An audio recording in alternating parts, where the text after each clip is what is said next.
temperatures in cities, often by several degrees compared with their surroundings. It's becoming a huge risk to human health as growing urban populations exacerbate the heating effects of climate change. Heat waves kill more people than any other extreme weather event, more than tornadoes, hurricanes, and even floods. That's why urban heat island mitigation strategies are being studied in Singapore by a group of researchers.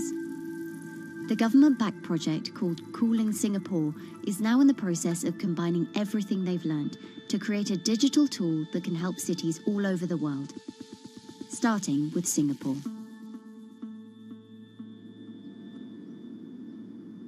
In Singapore, close to the equator, temperatures regularly rise above 32 degrees Celsius or 90 degrees Fahrenheit. And the city structures only make it worse. And that is also the case for Singapore, which is basically a concrete jungle, more urbanized, more developed city. And even in Singapore, what you have is a situation whereby there's a temperature difference of 7 degrees Celsius between the more urbanized and the more rural areas. The government has taken drastic steps to keep temperatures down. This is Gardens by the Bay, an award-winning park. And inside this greenhouse is a pleasant 24 degrees.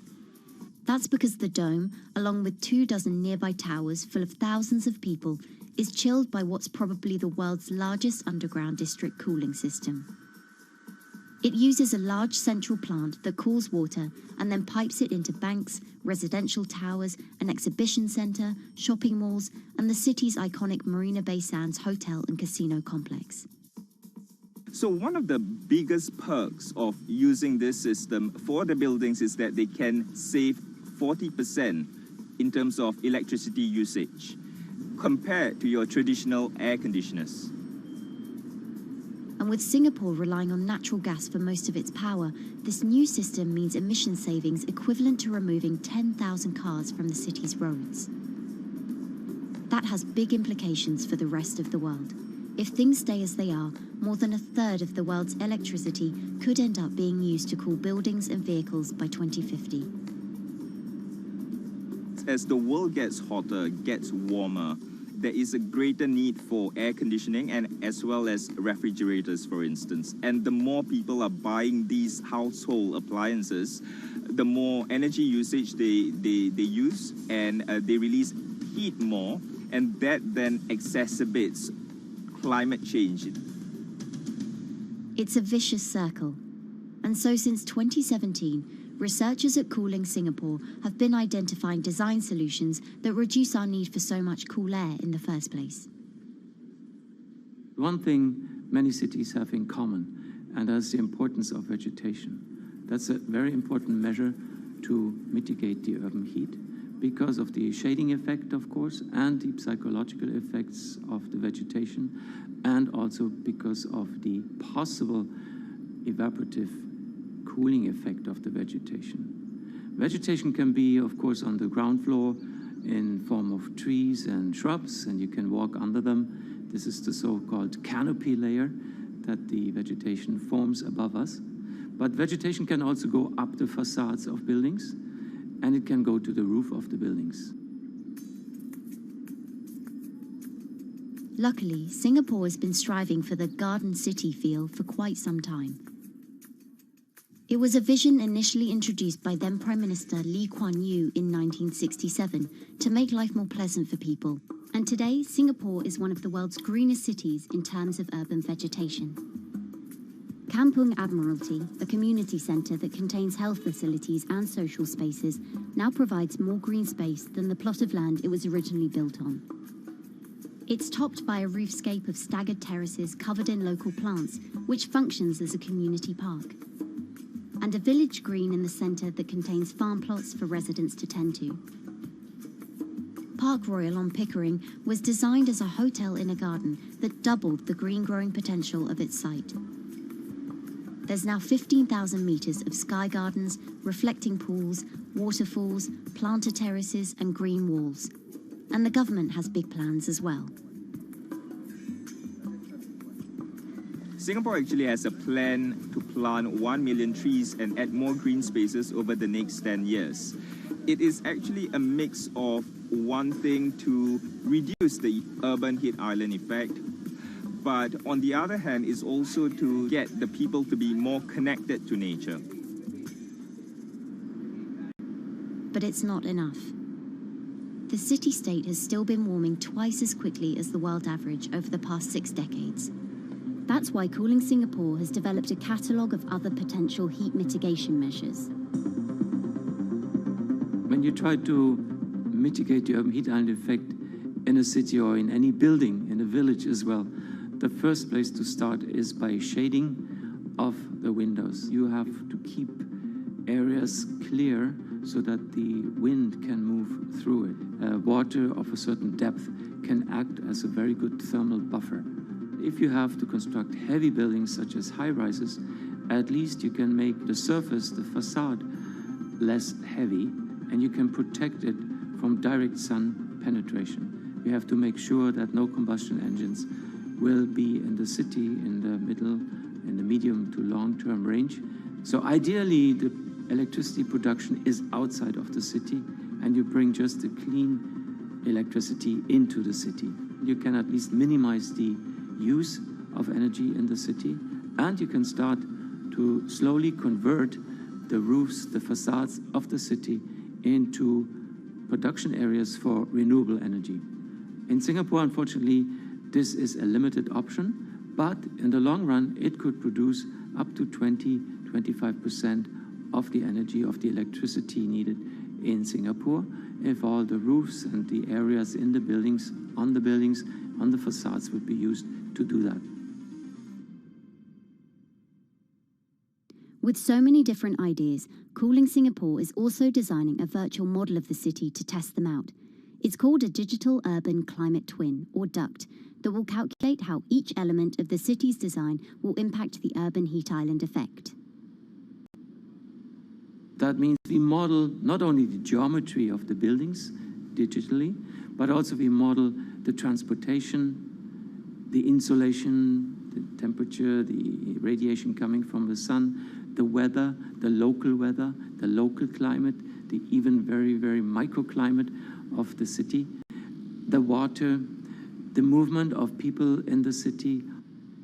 We can invent scenarios, we can design scenarios, test them before we actually build them, and if they test very well, and we are sure that they will function, then we can start to build them and put them into reality.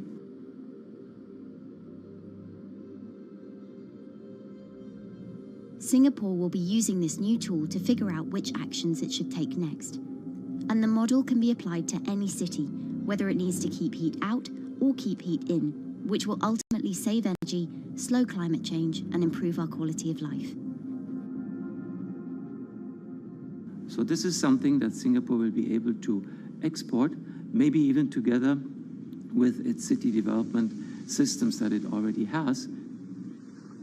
Singapore is one of the very few cities in the world that really combine this scientific approach with a very well-established urban redesign and urban design approach. Through its agencies and the combination of its agencies, it has achieved a lot in the past. If it keeps following the scientific path and the combination with the other knowledge in the city already, we think that it will be a very comfortable and very livable city in the future, even more than today.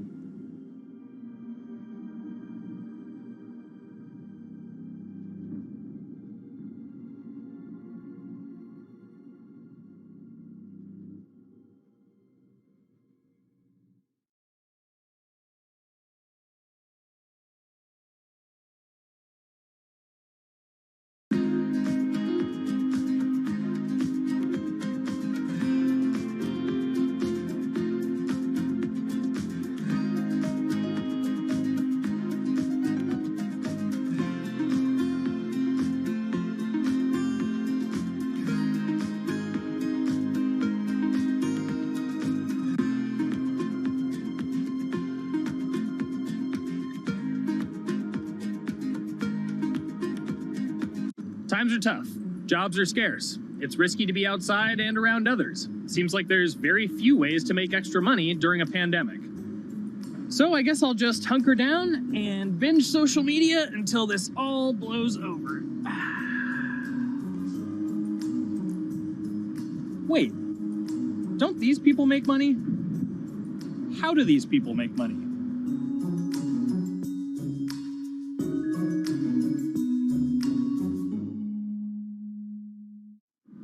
Streamers, YouTubers, Twitch stars.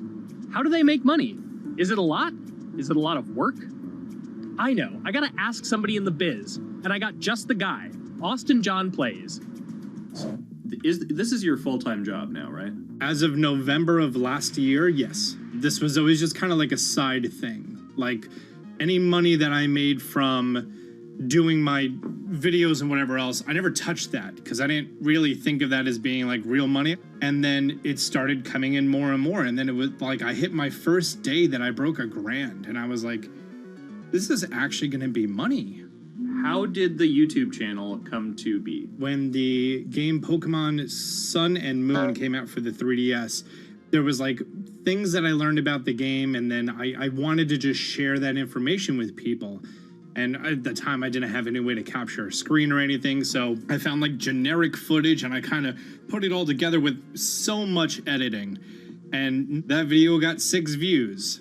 And then 2 days later, I made another one. And that one got 12 views. And then I just started pumping out more and more content, and people were like, this guy knows what he's talking about. It really just started building on top of itself, and then it was like, my channel really focuses on tips and tricks. So I play a straight 18 hours, and I'll finish the game or get to about the 40-hour mark, and then I'll make my first video. While I'm going through, I have a giant notepad and just scribbles everywhere, and I make these notes of like the things that stumped me, so I know the things that may stump other people.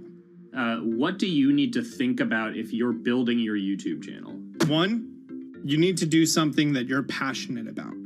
Not that you like, not that you think you're gonna make money on, something you're passionate about. The other thing is something that other people are passionate about. It holds a special place to them. And third is, it needs to be something that people are gonna seek out information on. In order to enter into the marketplace, you either need to be better than everyone else, you either need to be faster than everyone else, or you need to be more accessible than everyone else. And you can't be more accessible because it's already on the platform. Granted, if you understand how the algorithm works, which is very similar to Google Analytics, then yeah, you can have a little bit of a head start. But if you're not doing it faster, and if you're not doing it better than everyone else, then why should anyone watch your channel? So my income as a YouTuber kind of breaks down to 3 different ways. 1, which is the bulk of it, which is ad revenue. Whenever you go and you watch a video and then there's an ad and then you wait 5 seconds and you hit the bottom right corner and then you go on to the next video, or a non-skippable ad, or the video starts immediately, you get the little banner ad at the bottom, or if you scroll down from the video, the first thing that shows there is an ad. Those are the 4 different types of ads that can appear on every single YouTube video. And all of them pay a certain amount. It varies on lots of things, like the country of the person who posts it, the country of the person who watches it, the time of year, where you are in the quarter, if there's anything going on with a reduction in ad revenue. Like, great example, COVID-19, companies weren't spending as much on advertising. So because of that, CPM went down. CPM stands for click per thousand. I'm using the Roman numeral for 1,000. And that means that for every 1,000 views, you get a certain amount of money. Now, on low ads, when I first started off, my CPM was 30 cents. So every 1,000 views, I made 30 cents. But then once I signed with an MCN and I started making more quality content and more engaging content, some of my better videos and certain times of the year, I can see CPMs as high as $12 to $14. And there's a big fluctuation between, you know, if I post a video when there's no ads being spent, like January and February, that's the reason a lot of your favorite YouTubers and also TV shows don't post new videos in that time of year because ad rates are down. Why are they going to make content then? Instead, you're recording and you're bulking up for when ad revenue is higher. The second way that a YouTuber makes income is support, crowdfunding, things like that. When I first started off, Patreon was really the only option, but then they started rolling out supporters and members for YouTube channels. So whenever I have a live stream, you can click a button and then you can become a member, and then you get special icons next to your name. I believe they're called badges, or on any video, you can hit the join button, and that helps support the channel. And then the third aspect of that would be merch. And for me, my merch has been somewhat basic. In fact, I'm wearing one of my t-shirts from last year right now. You have to endure the times that your first video gets 6 views, that you posted on Reddit and they say, shut up, and then an auto mod bans you. You have to go through that, because until you go through that and you discover why you're doing it, you're not doing it for other people, you're doing it for yourself. If you're not loving what you do, then it's not worth it. Huh. So make a channel about something that I'm passionate about. Oh, sweet. I guess I can make the channel about that.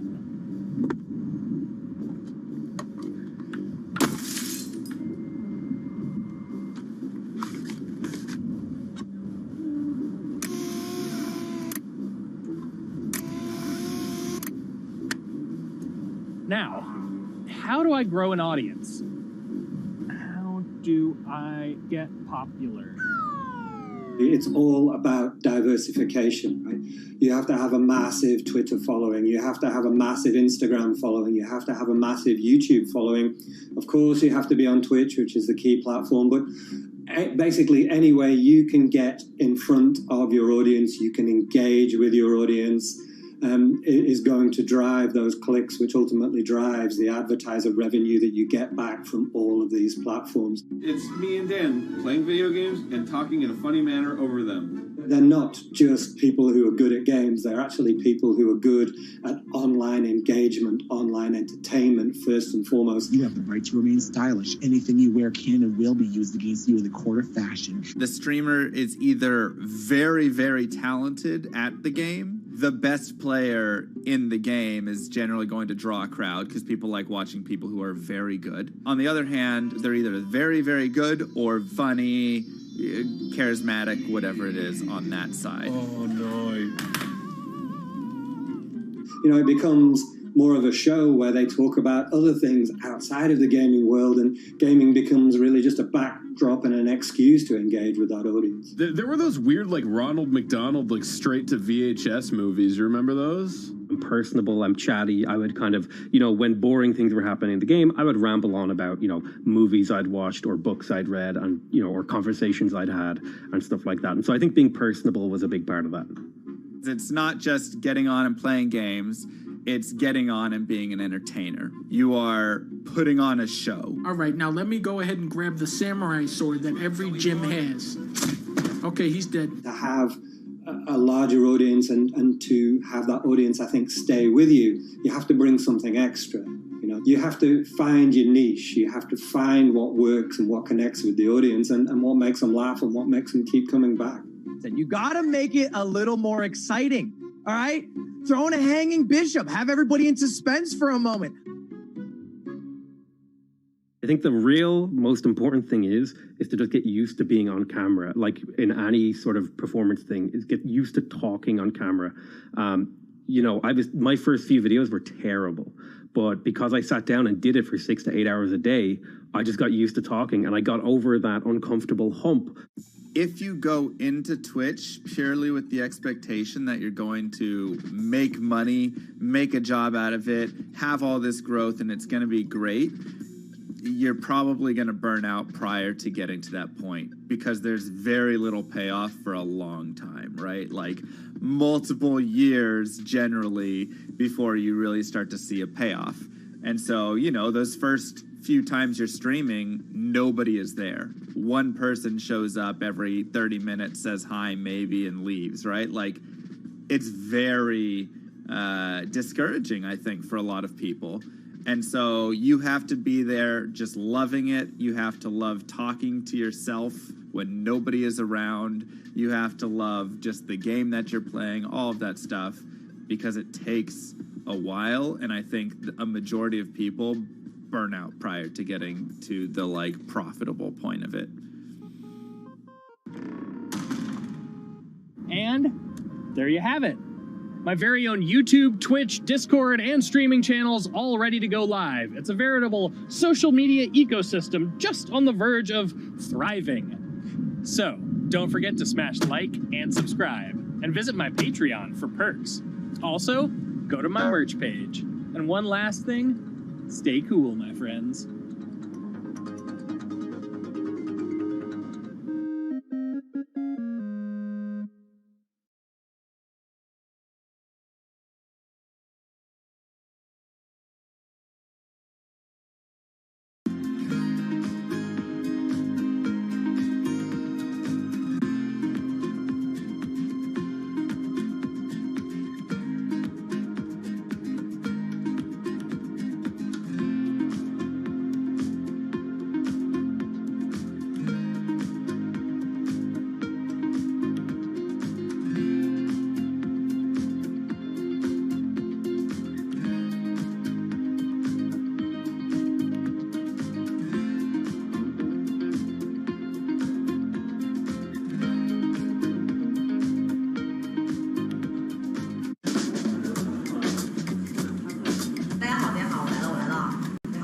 This is live stream shopping, one of the hottest trends in China.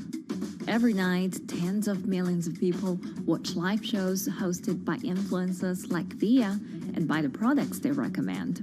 On e-commerce and social apps like Taobao and Douyin, the sister app of TikTok. 我觉得已经改变了大家的购物的方式。其实各种各样的产品，哪怕你不买，你也可以来看。当然，你看了，你就有可能会买。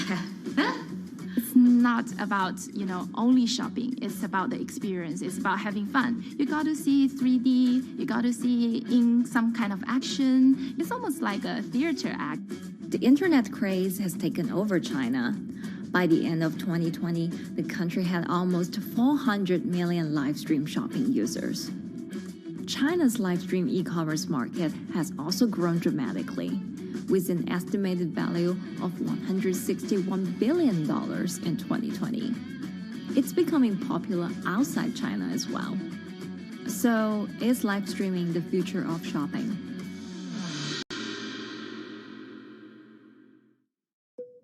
Live streaming is not a new thing. In China, it started in 2015 with the rollout of 4G.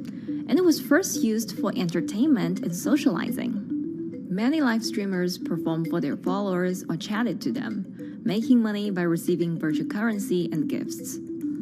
In the West, live streaming is mainly the domain of avid gamers.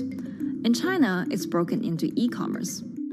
China actually has a very big e-commerce empire, so it uses these super apps, what we call that you have payment, you have search of information, you have recommendation system, and you have huge amount of goods available on the platform, and as well as a lot of consumers. So with this advantage, they merge these features of live streaming to make the influencers actually sell goods. Here is a perfect choice: nice neutrals, beautiful print, nothing overwhelming, and the warmth and comfort of flannel. This is item. Traditional TV shopping involves a one-way direction, whereby a host introduces a product, demonstrates certain things, and say, "Oh, this number" or something. But live stream shopping is live. That in itself is a very, very big difference. It causes different psychology, and live stream shopping is a very entertaining way of actually engaging someone else. When you shop, actually, this live streaming video will continue. It will minimize into a corner, and you can buy the items and pay all on the same app. And after that, the live streaming screen will just enlarge by itself, and the promoter will come back to screen. So it's very convenient. Taobao, one of China's biggest e-commerce platforms owned by tech giant Alibaba, added a live streaming function in early 2016. In the following years, other e-commerce and social platforms like JD and Douyin also integrated this feature. 开头的时候还是有很多的挑战的，对画面的这个流畅，然后是否能够很真实的去还原商品，它其实在这个上面是有很高的这个门槛跟技术的这个卡口在的。不管是我们的这个用户的接受度，还是商家的这个上手的这个难度都很高。但是这几年下来，基本上难点在不断被突破的。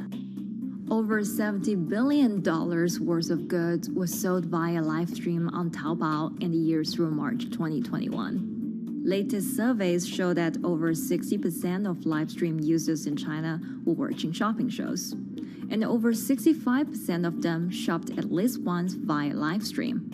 In 2020, live stream shopping got a huge boost during the pandemic, when millions of people were in lockdown and many retailers were pushed online. People, during the lockdown, felt like there's a need for more social interactions. This live platform creates an interesting kind of environment that gives people the sense that I'm actually interacting with you. And then live stream shopping brings in a lot more variety of things that people could buy and satisfy, the sense of like losing control, especially during the pandemic. At the heart of this craze are the top influencers who have tens of millions of followers and sell products worth millions of dollars every night. They often use their star power to get bargains from retailers, which in turn boosts their own sales and influence. So if you think about China's live streaming, you have to know the king and queen of the influencers. The queen of live streaming, Via, she is actually having the biggest viewership and the biggest sales volume for a long time on Taobao platform. She can sell everything from like Gucci sunglasses, lipsticks, homes, and cars. One time she offered her followers to go on a Tesla ride with her, and she even, for once, sold a rocket launch in her live streaming room for 40 million yuan. The king will be Li Jiaqi, more widely known as Lipstick's brother. He used to be a cosmetic sales before he turned into live streaming e-commerce, and he knows a lot about the cosmetics. So he's the one that will actually put the lipsticks on himself when he's on the show. Top live streamers like Via and Li Jiaqi have become celebrities in China and can earn millions of dollars a year. Although not everyone can be as popular, mid-ranking live streamers like Tiffany still earn a good income through sales commissions. 如果说单从收入方面来讲的话，那主播的收入是比普通的工作要高很多。但是呢，主播这个工作时刻对身体，包括对精神都有很大的一个考验的。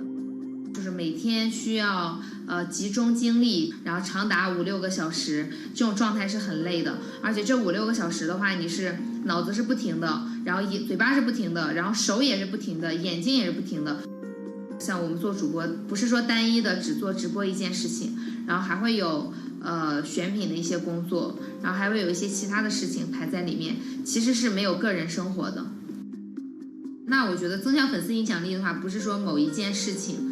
可能今天做了什么事情你就增大了影响力，而是每天不断的内容的输出，粉丝不断的可能对你的了解，慢慢的信任你。没有芝麻酱的味道，如果吃不习惯的话就慎买。A lot of successful live streamers are generally very good at communication. They're very good at articulating very simply what a product does, what a product doesn't do. In order for them to sell, they need to be trustworthy and appear trustworthy, and they need to, show in some ways that they're authentic, right? So for Via and Li Jiaqi, they're able to articulate that quite a bit through their body language, through what they say. For example, Li Jiaqi will also sometimes say bad things about certain products because to him that's his honest opinion, and sometimes people want to hear that. And so they seem very credible, they seem very trustworthy, and don't forget, they're also very entertaining and very interesting. If you're familiar with Li Jiaqi, he won a Guinness record for like the most lipstick applications to models in like 30 seconds. So if you're able to create a lot of buzz with interesting things that you do, people who may not want to buy lipsticks will also stream in just to watch what he does. And then from there, you might get hooked. 这就是一般女生出门的时候涂的口红的颜色。 Live streamers also use sales techniques such as limited time or supply. This sense of scarcity can often encourage viewers to buy. The platform in itself creates and enhances some of these things, but you see it live. Something we call social proof has taken over, meaning that, hey, other people are interested, other people are joining in, other people want the same product. and they add it in the chat and they ask questions and they say, oh, I want this too. What happens then? It makes the whole product even more scarce. But it's not just influencers. Local farmers, luxury brands, even mutual funds have also started their own live stream shows. Working with very top-tier live streamers can be risky. It's not necessary that the benefits will end up with the brand. So we see company executives opening their own shows, and we see like P&G have their own sales room which runs shows every day as well. We also have like local governors in like small towns to sell their agricultural products. So the live streaming is definitely transformed the way product owners can think about how to reach their consumers, and it enables a lot of players to actually sell. Live stream shopping is going global. Merchants in Southeast Asia have embraced this trend. And in the West, Amazon has upgraded its live streaming function, adding interactive features like chat rooms. Companies, including Google and Facebook, are also developing and investing in technologies to integrate video and e-commerce. 直播电商它其实已经开始成为主流，它未来的发展空间跟潜力都是巨大的。接下来大家会越来越依赖这种购物方式，会变成一个比较日常化、比较规范化的这么一个趋势。If you look at the numbers alone, their numbers alone, Li Jiaxi's numbers over years now, you know that they can sell and you know that they can generate revenue. Are they able to sustain it over a long period of time? It depends on how innovative they are at changing some of the things that they do. But you can't expect consumers one day turn into virtual shopping for good. There will be the nature of us that crave to go into the store, to touch the goods and actually wear it and see how it looks like and walk around in that with our friends. And those things wouldn't be replaceable with live streaming.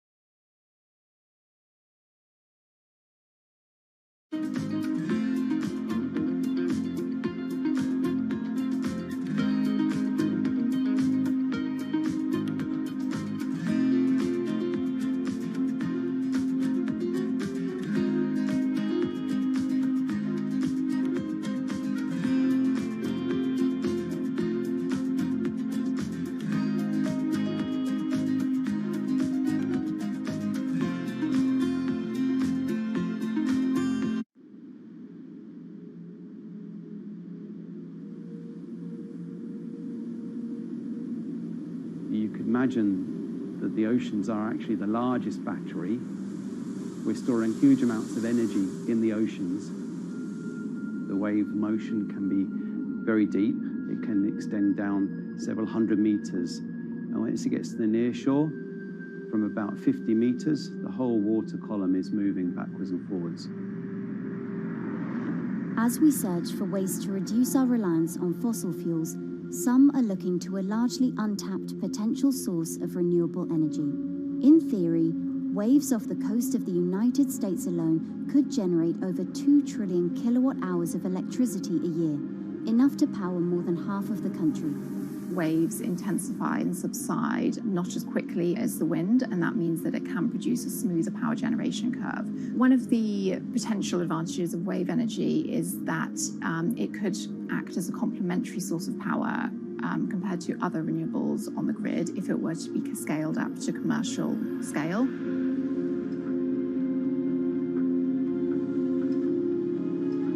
For decades, engineers have been trying to convert wave energy into electricity, but a host of technological and financial challenges have complicated their efforts. In the years from around 2006 to 2015, there were a spate of bankruptcies in the sector, and this was largely because of a lack of kind of continuous proven projects out at sea with reliable electricity generation. Since then, companies have been trying to develop the technologies at a steadier pace and with a smaller cash burn. But the same questions remain.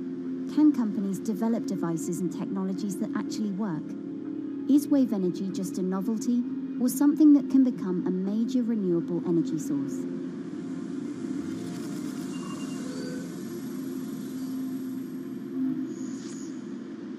The sea is a very challenging environment within which to operate a power project.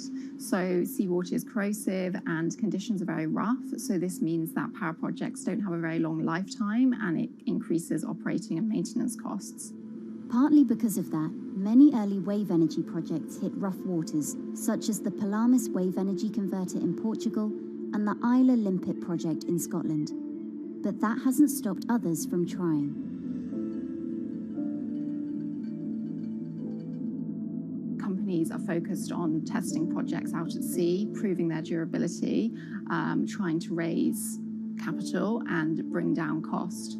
The sector hasn't really converged around one single technology design, and companies are kind of undecided about which design works best.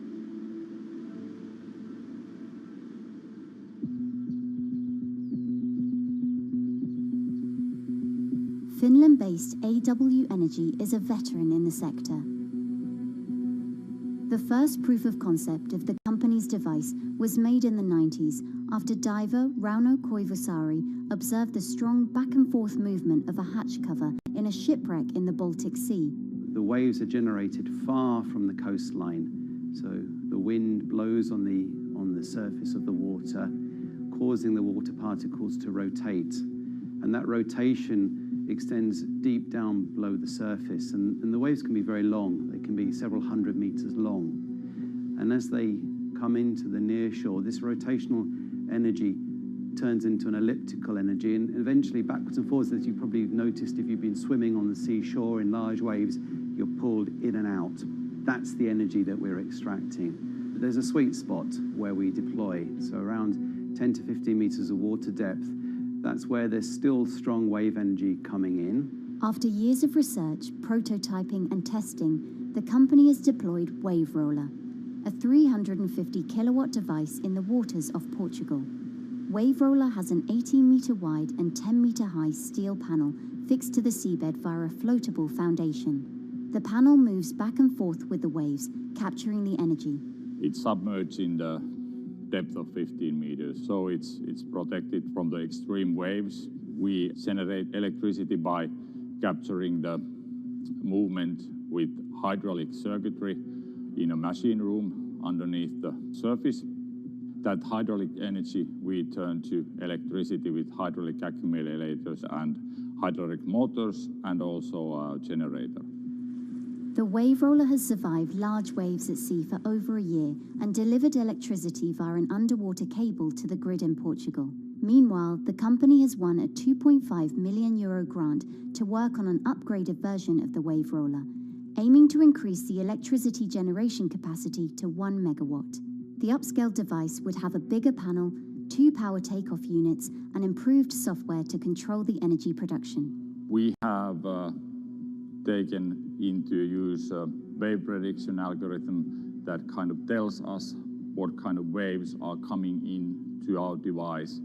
That gives us few seconds to prepare for capturing more energy, and the difference in that is significant. Our future plans are to deliver technology around the world. So I'm hoping we can be working on delivering technology to projects in Asia and also in the American continent as well.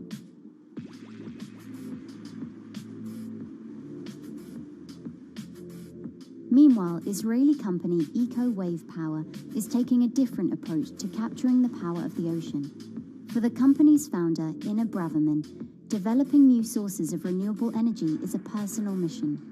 I was born in Ukraine in 1996, and 2 weeks after I was born, the Chernobyl nuclear reactor exploded, causing the largest in history nuclear disaster. I was one of the babies that got hurt from the negative effects of such explosion. I had a respiratory arrest and a clinical death. Luckily, my mother, a nurse, approached my crib on time and gave me a mouth-to-mouth resuscitation, which saved my life. I got a second chance in life and decided to do something good with it. Growing up, Inna wanted to be a politician to positively change the world. After working as a translator at a renewable energy company, she decided to change paths.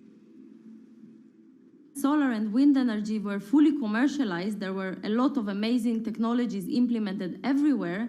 I saw that wave energy, although it's an immense source of electricity, the biggest companies in the world are trying to develop wave energy with no success. And there was kind of a race going on in the world of who is the company that is going to develop a viable wave energy solution first. In 2011, the then 24-year-old Inna co-founded EcoWave Power. Instead of installing devices offshore, the company's devices are attached to existing breakwaters, jetties, and piers. Our technology is very cost efficient, especially in comparison to the offshore technologies, because we don't need any ships, divers, underwater mooring, or cables. We install on existing man-made structures, and all our expensive equipment, the generator, the hydraulic conversion unit, the automation, is located on land just like a regular power station. This is the EcoWave Power conversion unit that has been operating in Jaffa Port since 2014 until 2020. Here you can see how the technology works. Basically, the floaters are going up and down and pushing the hydro cylinders, which transmit biodegradable fluid into land-located accumulators. A pressure is being built. The higher the waves, the higher the pressure, which is used to turn the hydro motor, which is turning the generators. The whole system is controlled by a smart automation system, which you can see right here. And in case of upcoming storms, the system automatically raises the floater above the water level and keeps them in the upward position until the storm passes. The company has been operating a 100-kilowatt grid-connected device in Gibraltar since 2016, which is enough to power 100 households.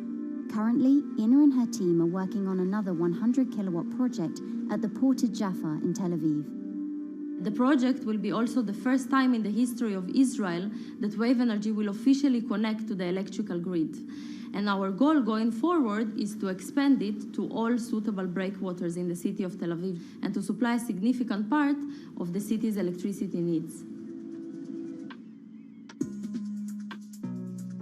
Today, engineers and entrepreneurs are still trying to crack wave energy. Globally, only a few hundred kilowatts of wave energy are deployed, compared with gigawatts of offshore wind.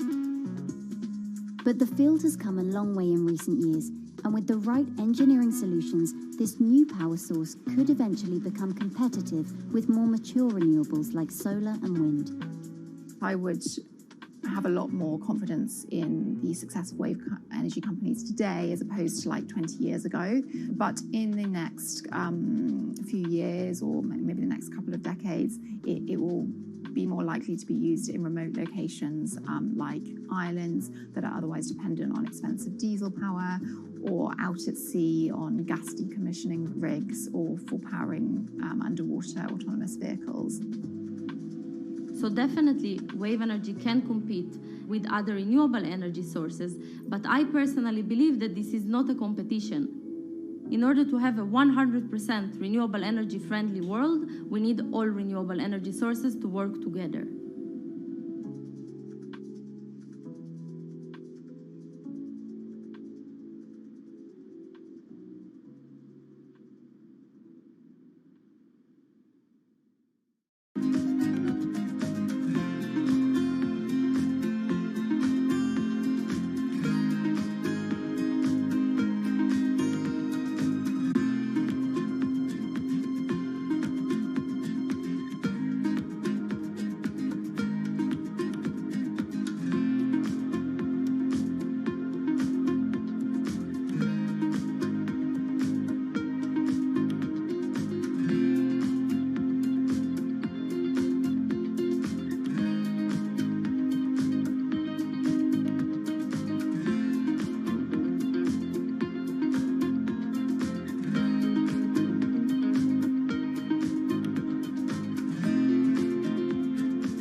Who are all these people from?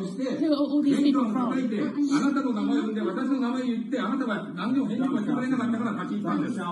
So can you please tell me?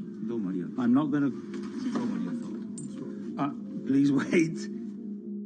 You know, I've covered a lot of companies. I've covered a lot of Machiavellian companies where, you know, people play rough. I don't think I've ever seen anything on the scale of Nissan. He is making you, but you act from this side. I mean, it's corrupt. The system is... One of the most dramatic elements was Ravinder Passi's home being raided by court officials in Yokohama. You scared my wife. You scared my children. I worked in Nissan for 16 years. So Rav Passi's journey into the darkest recesses of the Japanese corporate world started when he was the general counsel, the highest corporate lawyer position in the company. In the past few minutes, Nissan has revealed that its chairman has been arrested after allegations of serious misconduct. He was tasked with investigating Carlos Ghosn. And he was told, conduct an internal investigation and get to the heart of the matter. And then along the way, he started to notice serious conflicts of interest. He is one of the few people who knows an extreme amount of detail regarding the alleged crimes by Carlos Ghosn. And he's now ready to tell his own story on the record about some of the events that happened.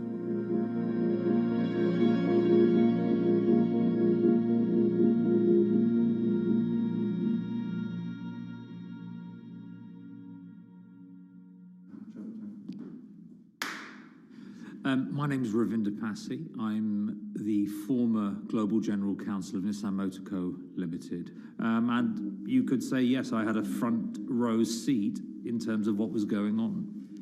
When Carlos Ghosn saved Nissan years ago, he was depicted in Japanese comic books as this hero, and now maybe we'll see comic books where he's the villain. In corporate Japan, Nissan was quite an unusual company. It was led for 2 decades by a non-Japanese executive. Well, Carlos Ghosn was a hero in the Japanese business world. If you had a global business celebrity in Japan and worldwide, it was definitely Carlos Ghosn. In a country with few foreigners at the top, he stood out. But over the years, he saved Nissan from bankruptcy, allied with Renault and Mitsubishi, and turned the alliance into one of the most competitive in the world. Yet as the years went on, you know, I think his ambitions changed a little bit. He started thinking about legacy plays, and one of them was to really tighten the alliance between Renault and Japan. And unbeknownst to him, there was a contingent of senior Nissan executives that were really felt threatened by that move. They really thought that they would lose complete control of the car company, and even in the government, there was probably a little bit of anxiety about a national champion in the auto industry falling under full-blown foreign control. Carlos Ghosn was an auto industry leader, respected by many in Japan. Now he's in jail. The arrest of Carlos Ghosn came completely out of the blue. This was in November of 2018. He was coming to Japan on Nissan's corporate jet for a regular executive meeting, and he was met on the tarmac by Japanese authorities who whisked him away to a jail and charged him with financial misconduct crimes. So what happened was that a power struggle ensued inside the company, and somewhere along the way, it was criminalized. By that I mean that there were allegations leveled at Carlos Ghosn about the way he reported his pay to Japanese authorities, the way he handled money inside the company, that in other contexts might have been a board action, might have been handled internally.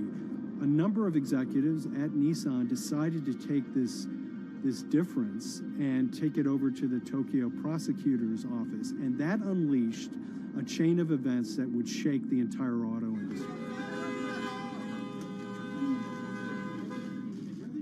So after Carlos Ghosn was arrested, Nissan launched an internal investigation into the events that led up to his arrest. So Rav Passi was tasked with investigating Carlos Ghosn, and he was told, get to the heart of the matter, find out what Carlos Ghosn did wrong and bring it to our shareholders. It's really complicated because you had various things coming out of the weeds. 2018, the investigation has started, and we become aware of matters in terms of conflicts, actions by certain individuals that cause some concern because things might not quite be what they seem. So in our story, we really took a close look at Harinada and his role in Carlos Ghosn's downfall. Harinada is one of the most fascinating figures inside Nissan. He's also a lawyer. He's originally Malaysian. Hello, Mr. Hadi. And he had a meteoric rise through the company and became very, very close to Carlos Ghosn and other top figures. He had a front row seat at all the major strategic deliberations at the company. And when he discovered that Carlos Ghosn, as his final legacy play, was going to tighten the relationship between Renault and Nissan, he made a decision to go against Carlos Ghosn. And he became one of the key figures that decided that Carlos Ghosn had to go.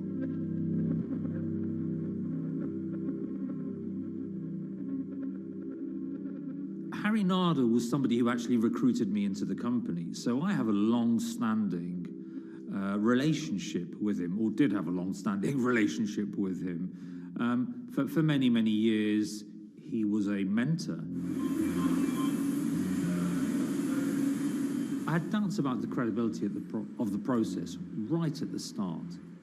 Harinada had a plea deal with the Tokyo prosecutors.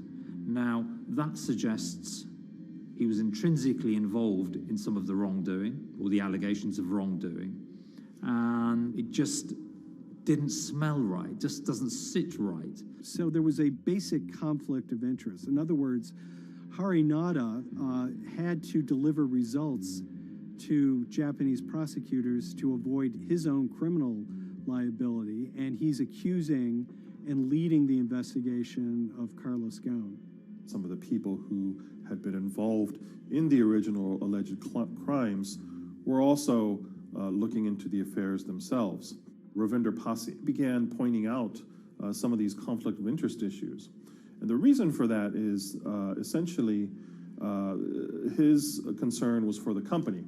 If the company's own investigation into itself was compromised, that could lead to a very weak position in various lawsuits that it was dealing with across the world. I had discussions with Harry, discussions with the statutory auditors about these conflicts, discussions with HR about some of these conflicts, because at that point, we reported into him. You know, at the time, everything was quite, as you can imagine, it was, we've got to do this, we've got to do that, we've got to move fast. But when you step back and look at some of these things, you just think, my God, what was going on here? Because me, members of my team, were being placed in immediate danger. Your chairman's been arrested, a representative director's been arrested. They both happen to be foreigners. And then now what we need to do, we're being instructed to do, is certain compliance professionals need to go into properties in Brazil, for example, and retrieve evidence. They've got to do it very carefully, because if they don't do it carefully, they're going to get convicted of criminal activities. And likewise, when a team of lawyers were commissioned to go to Lebanon. I mean, one of my immediate concerns was, why are lawyers from Nissan being sent to go to Lebanon to retrieve evidence? These are just lawyers, they're corporate lawyers from Nissan. You had revelations that a number of executives had benefited from share appreciation rights when they shouldn't have. I mean, you know, substantive amounts of money being taken by these guys when they weren't entitled to take them. And you do think, yes, how is this going to look later on? It's going to look quite concerning. So that triggered for me the sort of assessment that, well, I'm going to have to do something, because up until this point, I haven't put down on paper these conflicts and these issues.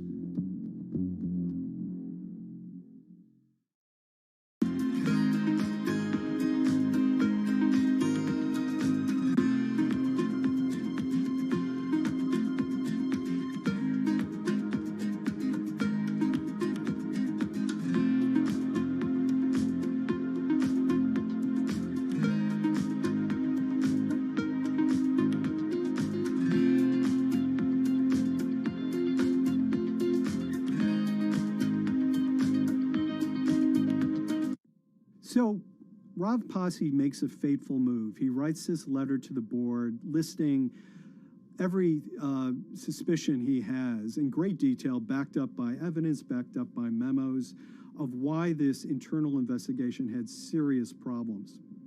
He sends the letter to the board and it's crickets. He doesn't hear much of anything. Nothing happened thereafter. Nothing at all. Just like it just gone into a black box. And he began to suspect that there was a desire, even at the highest level within Nissan, to kind of sweep these conflicts of interest under the rug. Unfortunately for me, I think, you know, again, with hindsight, people must have thought that this is the nail that's sticking out, and we can't have this. Within 3 days of me submitting that to the board of directors, that letter to the independent board of directors, I was removed from the Goan Executive Conduct Matters. I was then told that I could not attend board meetings anymore. And up until that point, I had attended every single board meeting. I was then also told that after 8 years of being in Japan, I'd be going back to the UK. It eventually transpired that I'd be the VP of Projects and Transformation, managing a team of 3. So you can imagine what this feels like at this stage. Almost an arbitrary removal from Japan, where I've lived for 8 years, had 3 children there, my family has grown up, and we've been settled there, having a few months earlier been promoted to vice president at a global level, to being almost demoted. So Pasi was essentially being reassigned to get him as far away from the internal investigation as possible, and also to a certain extent in retaliation to some of the issues that he brought up regarding the internal investigation and Harinada. What happened to Rav Pasi can be seen as a series of corporate humiliations. I mean, first of all, his immediate responsibilities were taken away from him. Eventually, he lost, you know, the coveted general counsel title. But it didn't stop there. Toward the end of his stay in Japan, Rav and his wife were convinced that they were being followed. During that period, I'd noticed that whilst driving my car, I'd have other cars following me. First time I noticed this was around mid-March, and I was driving, I can't remember where I was going, but this grey van, small van, just literally started following me. And I noticed that there was somebody in the car taking pictures. And lo and behold, we were absolutely being followed either by people on foot or other individuals, 2 or 3, normally 2 burly men in a car, different cars at different times, following us around. They were following the family as well. And, you know, given I'd seen the Nissan security department behave in a very, very egregious manner with others in terms of following and surveilling, I was very concerned as to what they were doing and who they were giving this information to. Because if they're giving this information to the authorities, you do think, why? What's going on here? I mean, this is just not normal behavior. And this all culminated in a rather dramatic event in the middle of 2020. Who are you people?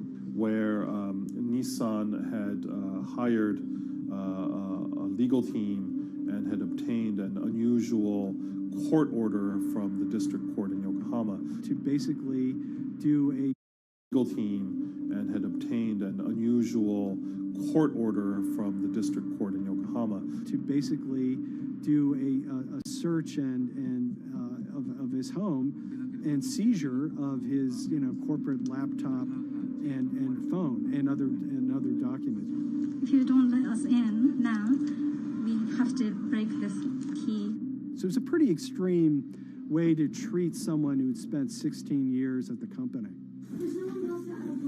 These people have all come in. We don't really know who they are, apart from the fact that I've been shown a badge that says the Yokohama Court. And they're here to recover a laptop and a mobile phone. It was even more weird because I'd highlighted to the directors that certain Nissan executives were trying to recover this laptop and this phone whilst I was still in Japan. And I was very concerned because it had evidence on there that related to misconduct matters and other forms of inappropriate conduct. It was just another form of intimidation, another form of harassment, forcing me almost to leave the company and the country. Because once they'd retained and obtained these items, we were still followed, which, again, I just couldn't understand. What is the point of doing that? This isn't a car company. This is not the KGB.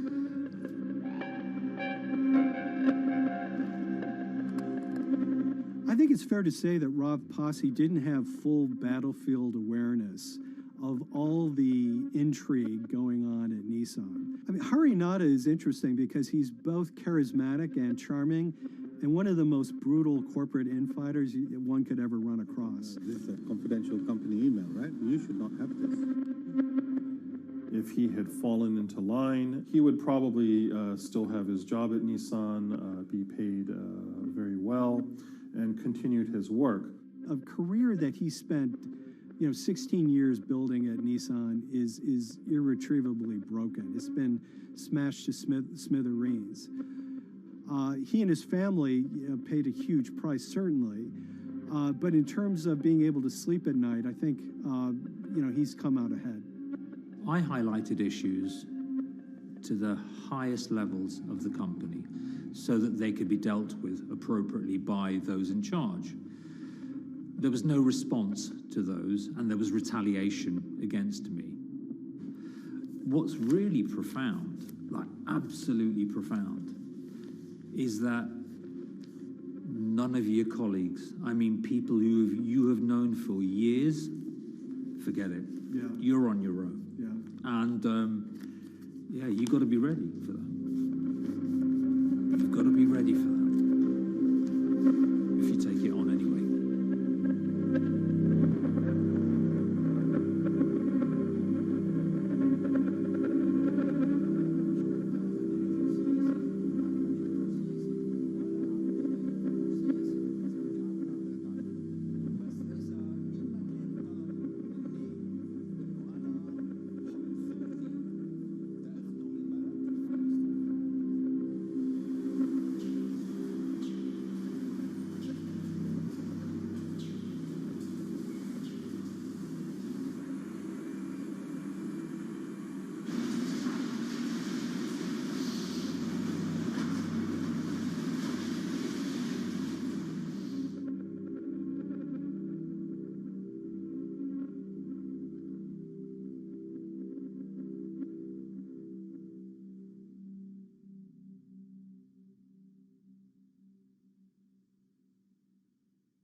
this is the awful truth.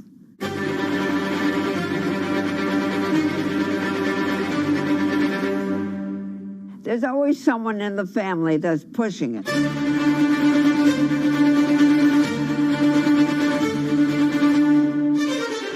This lady does not deserve to be taken advantage of, especially at your age with your own grandchild. Yeah. My grandma is having to sue them. I'm testifying against them. Nobody's talking. They're one floor below right now. I get afraid to go on the elevator. It's sad that it had to devolve to this.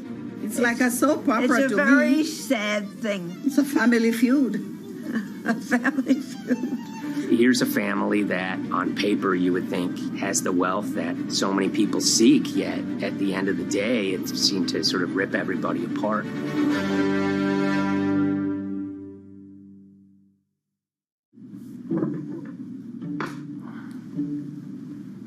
My name's Tom Schoenberg. I'm a senior reporter here at Bloomberg News, cover financial enforcement. I was approached by someone close to the Schottenstein family and asked whether or not I would be interested in writing about Beverly Schottenstein and this case that she had against J.P. Morgan. And it was immediately clear that there was a great story here to be told. So I started just, assembling all sorts of documents that the family made available to me. That included a diary that Beverly had begun writing when she started having suspicions about what was actually going on with her money. Beverly obtained her wealth from the Schottenstein kind of retail empire that has at times included Big Lots, Value City, American Eagle Outfitters, DSW Shoes. Beverly's husband died, and at which point they sold off their portion of the company, bringing them an enormous amount of wealth at around 1990. Estimates of her wealth were around $90 million. She, for many years, had that pool of money being managed by outside advisors. Her grandsons in the late 2000s had both graduated and were becoming financial advisors. She gave them a little bit to work with, and over time, her grandson, Evan, became the trustee of her entire estate. Managing sort of family money is not a conflict. In fact, some ways in wealth management, it's kind of how you get your start. It's kind of the seed that you need to sort of get going in the business. But Beverly started having suspicions that something was wrong probably in around 2016. Well, there were suspicious things, but taken separately without everyone talking about their own experiences, it was hard to really put it together. She had written a check to her caretaker, Dawn, that bounced. So she went down to her local Chase branch to sort of find out what was going on. She wasn't getting paper statements in the mail, so she asked them to print out a number of her statements having to do with her checking account and her credit card account. So we went to the bank and asked for the statements. And she got a whole year and going through all of them, page by page by page. And it was there she saw all sorts of charges that she said she didn't authorize or didn't know about. I was becoming very, very suspicious. I was starting to look in the money part, and that's what bothered me more when I saw that money was going, and I was not a big spender. Around the same time, Dawn, she starts noticing Beverly's son, who lived in the condominium below her, came up with Evan with a shredder and started grabbing papers in her office area, including some with J.P. Morgan letterhead, and just started sitting at the kitchen table just shredding documents over and over. Yeah, they came in one morning. They used to do it in the back. Through the back door, and they brought the shredder inside. And then they went in the drawers in the office and took out all the papers, and they started doing it. I was very suspicious because I know you don't go around and destroying papers. Beverly said that they had done this many times before. That's when she said to me, Dawn, I'm going to write my feelings in this black book. Diary. And it's a diary, and she started writing. Each day, she would write a little at a time. Around the holidays of 2018, a package had arrived, a FedEx package, and in it were materials about a venture capital fund based out of the Cayman Islands. Dawn and some other family members take a look at this, and they see that Beverly is signed up for this fund to the tune of $5 million over the course of several years. And that was really the beginning of it. That was sort of the tip of the iceberg when it became obvious that something was going on, that my grandmother really wasn't aware of this fund. You know, Beverly started to panic. She got really upset and called, JP Morgan's headquarters in New York and asked for Jamie Dimon. She said she was told someone would call her back, but she says that never happened. She wrote a letter to Evan and Avi, and in there she laid out a number of things that were concerning her: unauthorized trading, the checking account. She had about $1 million worth of jewelry in a safe deposit box, and that her son Bobby had the key to that box, and that jewelry had gone missing. All this was kind of packaged in this, 5-page handwritten amendment to a will and trust. There's such an evolving narrative about why the jewelry was taken. The only truth we really know is that the jewelry is gone. But why it happened, there have been a lot of different stories. You just don't take your mother's wonderful things and hand it out. And they emailed that note to JP Morgan to seize all activity on her account. And it ended up setting off a firestorm after that. As soon as they got this email that there was a cease and desist and that she wanted to send her money and change brokerage firms, they were actually vacationing one floor below downstairs. They're there right now. The next day, Beverly's in her place. The granddaughter's still in her place visiting. Dawn is there, and up comes Bobby kind of barging through the door. And he's screaming about what was sent to the JP Morgan. They're now investigating now. And he's furious, takes his mother and sort of puts her into a chair, gets pen and paper, and she says physically forced her to write a retraction letter. They were pushing me around. It was a scary time. I was really afraid too. I had to take her to the doctor, and she did an x-ray because she was in so much pain. The locks had to be changed. The phone number had to be changed. I really thought we were going to have to hire guards to be outside just for protection. Oh, it was terrible. Horrible scene. Beverly brought her case before the Financial Industry Regulatory Authorities, usually known as FINRA. It took several months of hearings. She sees all sorts of transactions that's going on, hundreds of them that she claims that she never knew about, never authorized, but yet were logged in JP Morgan's files as having been direct requests from her. That included the sale of a large amount of Apple stock worth several $1 million, as well as all her stock in Big Lots. Over the course of their time with JP Morgan, Evan and Avi were making all sorts of trading on her account that was generating millions of dollars in commissions for themselves and the bank, yet she was not sort of getting any of the type of gains that you would expect sort of an $80 million account in a bullish market to be able to get. They issued a ruling entirely in her favor, finding that her grandsons, as well as JP Morgan, they were liable for violating their fiduciary duty, misrepresenting themselves, and they also found that the bank and her grandson, Evan, were liable for elder abuse.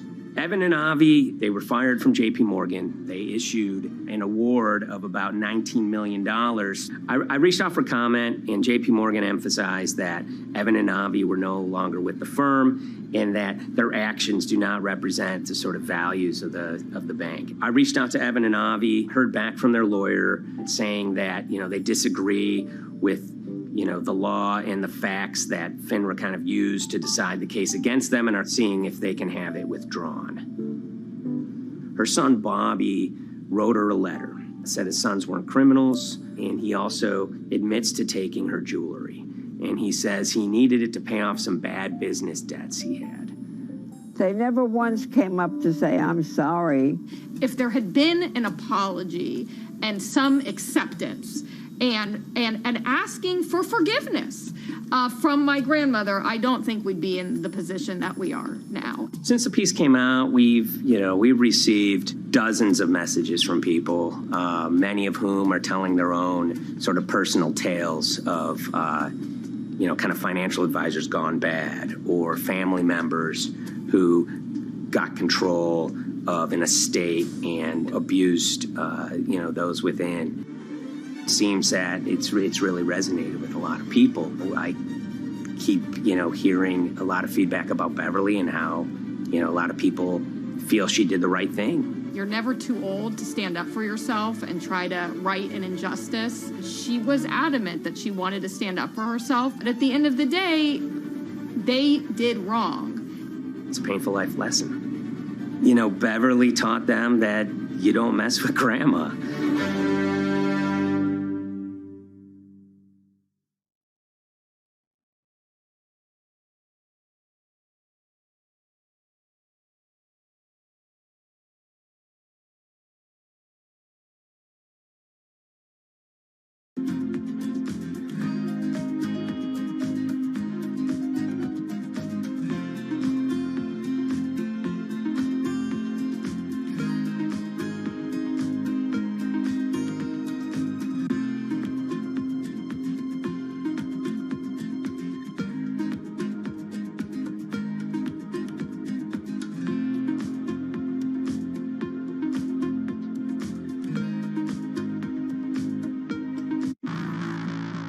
On April 20th, oil markets did something they never had before, and they crashed, went into negative territory and closed the day at minus $40. Meanwhile, in a place called Thaden Boyce in Essex, a group of 9 traders, led by a guy called Cuddles, made $660 million over the course of a couple of hours. The price of oil has collapsed to a record low. We've never really seen anything like it. WTI this morning down more than 35%. People maybe wouldn't have been so surprised if the oil price had fallen to zero, but the oil price went to minus 38. It went far lower than anyone had expected. And so lots of people in the market were saying, well, hang on, something else is going on here.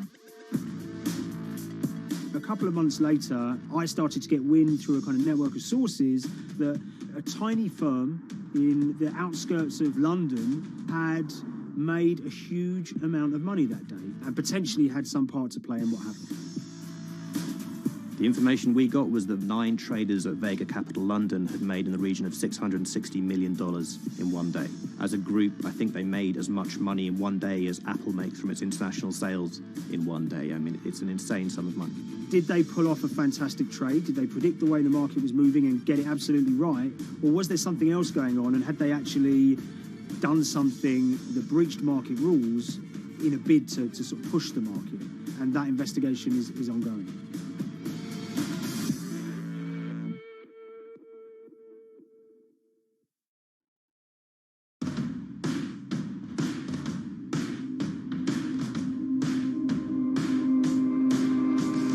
So Paul Commins is a trader who cut his teeth in the pits in the 80s and 90s. When everyone had a nickname, his was Cuddles. If you can imagine, that was a very sort of cutthroat type of world where people are doing, hundreds of thousands and millions of dollar trades by shouting at each other, giving hand signals, and then sort of scrawling on scraps of paper. The culture of the trading pits in London was very influenced by the working class guys who became traders there. They weren't like the city bankers that had gone before them. They weren't usually Oxford or Cambridge. They didn't wear Savile Row suits. They were ordinary working guys who happened to have a talent for trading. And a lot of them came from Essex. I think it was 400 traders in the pits, and Cuddles in his oil and gas pit was described to us as amongst the top 3 amongst that, was very successful and made very large amounts of money as a young man. But inevitably mechanization and the arrival of electronic markets was the kind of death knell for the pits, and in 2005 the IPE closed down. And when the pits shut down, a lot of the traders who worked there lost their jobs or quit or went to work for financial institutions. But Paul Commins decided to start his own trading collective out in Essex. Some of them are ex-pit guys, cut from the same cloth as him. Lots of them are actually sort of in their 20s, and they're his, drinking buddy's son, or they're his own kids' friends from football. They're young lads, hungry and ambitious, and he brings them into the fold. And fairly shortly, he's got, maybe a dozen or so traders that they're independent, let's be clear, but they're all part of this collective.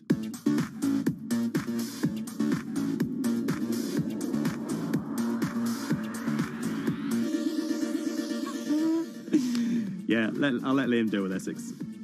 I am from Essex, so I feel like I'm free to, to get into this. Sweet, as they say. If you were to ask someone in Britain how they would imagine a kind of Essex person, they would see someone who's maybe slightly flamboyant, with a sort of Cockney accent, a sort of Guy Ritchie-style accent. Not afraid to splash the cash, but it's probably pretty bright and has done well for themselves. Don't even make sense, does it? But, these guys, they drove around very nice Rolls Royces and Bentleys. They went to places like Marbella on holiday. Thaden Boyce is a very wealthy place. You have to have considerable income to be able to afford to live in that village. It's a really nice place to live, and it's 20 minutes tube ride away from the city. Earlier in the summer, we have this lead, which is that there's this tiny firm called Vega Capital London, and they were the biggest winners from the biggest oil crash in history. Anyone that covers markets is going to be surprised about that. You're thinking your BPs of the world or your Glencores, but it's this tiny firm. And one of the big challenges that we had was actually finding out who worked with Vega Capital. It wasn't immediately obvious, and at first we had absolutely no idea.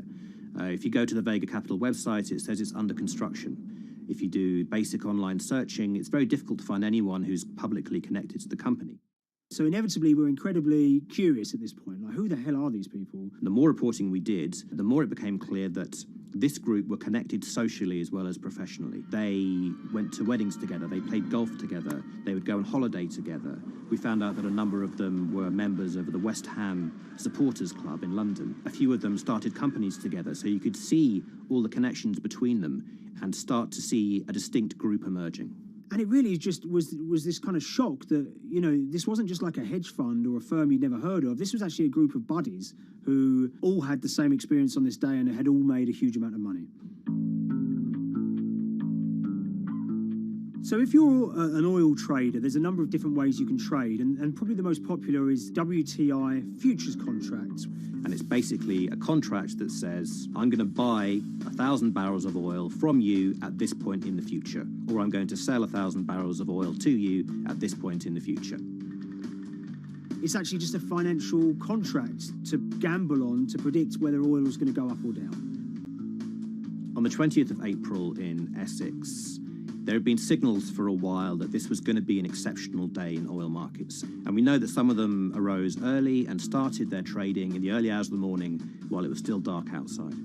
Essentially what they were doing is buying contracts that gave them an obligation to buy oil at whatever the price ended up at 2:30 p.m. So they're basically placing a bet that oil was going to fall throughout the day.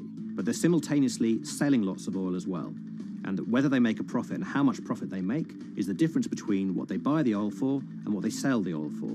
Now, of course, we now know throughout April 20th, the price dropped and dropped. So this is going very well for them. They are committed to selling oil at these prices, and the prices are continuing to fall, which means they're going to be able to offset it and buy oil at cheaper at the end of the day. Now, once it gets to kind of 1:30, 2 p.m., that's when things start to get really interesting. Suddenly there's a kind of influx of buyers and sellers, as desperation increases in the market and trading volumes go up. Now at 2:08 p.m. exactly, something bizarre and unprecedented happened, which is that oil passes into negative territory.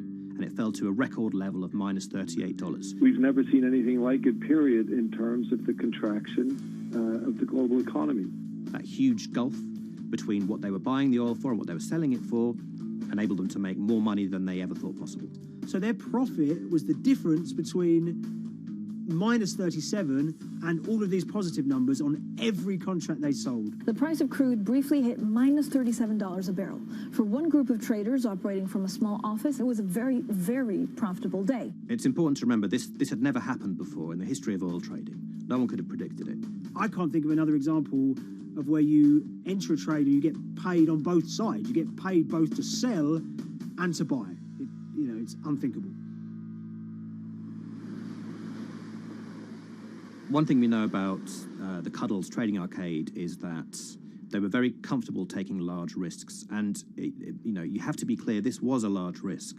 Yeah, we spoke to oil traders, both people that know these guys and people that don't, and they all say that this is, incredibly risky. And that's actually what stops a lot of oil traders doing trading like this. They simply aren't willing to stomach the risk. But Cuddles and his friends were. So when the kind of final calculations came down, the group of the 9 most profitable traders made $660 million or thereabouts between them. I mean, if you can imagine, I think 3 or 4 of them made in excess of 100 million each. One of the astonishing things about this trade is that 2 of the individuals who made more than $100 million in a single day were in their 20s. One of them was 22 years old. Only a few years earlier, he'd been posting on his social media about doing teenage stuff with his mates in town and going to see girls and rap music. And here he is a few years later making $100 million in a single day's trading. When me and Liam discovered that, we couldn't believe it. We couldn't believe what we were seeing.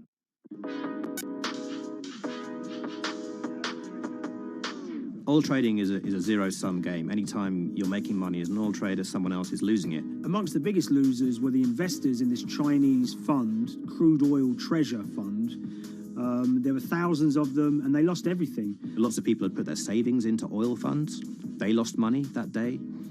Big banks and brokers who sort of stand in the middle of trading parties, they lost money that day. And another interesting thing is that oil-producing countries like Kuwait or Canada, they sell oil as an average of the WTI closing price over the preceding month. So the fact that one of those numbers in that average was minus 37 meant, if you can imagine, countries like Saudi Arabia and Kuwait potentially lost a couple of dollars on every single barrel of oil they sold that month. Vega Capital's traders made such an extraordinary sum of money that it was inevitable there would be some scrutiny of what they did. But it wasn't just the sums of money they made. In the vital half an hour before the settlement price was set, they were by far the biggest sellers of oil futures in the market, which is an incredible thing to think about when you consider that the other participants in that oil market are going to be the world's biggest banks, oil majors, BP and Shell, and here you have a group of 9 guys in Essex who are having this significant influence over a global market for oil. I mean, I think you have to assume that if these guys had made $7 million or $10 million, they probably would be celebrating in Essex right now. But the fact that they made closer to $700 million has meant that they are facing understandable scrutiny. We wrote individually to all the Vega traders who did exceptionally well that day, and we got a letter in response from a law firm representing the group. And the law firm was at pains to point out, number one, that they haven't been accused of any wrongdoing, that they all traded independently and separately, and they'd basically all made up their own minds that this was what was going to happen in oil markets based on publicly available knowledge, and decided to execute this trade. What I love about these stories is there's a real variance of opinion, and some people will look at what happened and think that must be dodgy. They all traded at the end of the day. They all made a huge amount of money while all these people lost. That's shocking. But lots of people say these guys are at acute disadvantage. They're in a market that's inhabited by, huge technology-driven funds and firms and oil giants that have got all the advantages in the world, and when you get a bunch of Essex geezers who essentially beat the market and find a way to make a huge amount of money, they should get a pat on the back, really, because that's the dream. Since this happened, a lot of the guys have stopped trading the monthly settlements that they'd done so well at in the past. Several of them have set up new companies. They've essentially gone very quiet. Any kind of social media presence they had is kind of closed down. By all accounts, they're, waiting this out. It's certainly too early to try and predict how the regulatory investigations are going to pan out. We just don't know. There's a number of potential outcomes for these guys. Potential punishments if there are any findings of manipulation against Vega or anyone affiliated with it might be you could be fined, you could be banned from trading, and in the most extreme cases there have even been criminal prosecutions in the past of people who have been found to have been manipulating the settlement and misconduct related to trade at settlement. There are other outcomes too. One obvious one is going to be they're able to walk away from this life-changing trade with all the money that they made and celebrated as heroes in the trading community. That they'll go down as legends.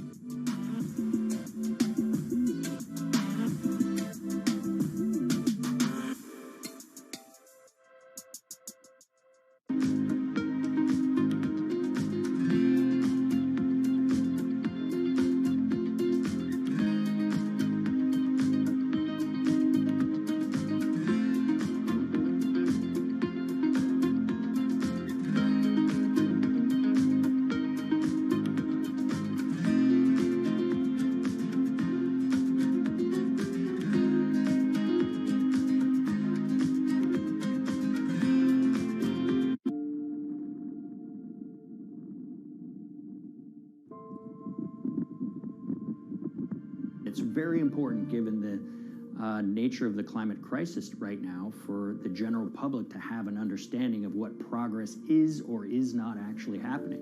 And I think many readers right now, they'll see these hundreds and hundreds of companies making these big, bold climate claims.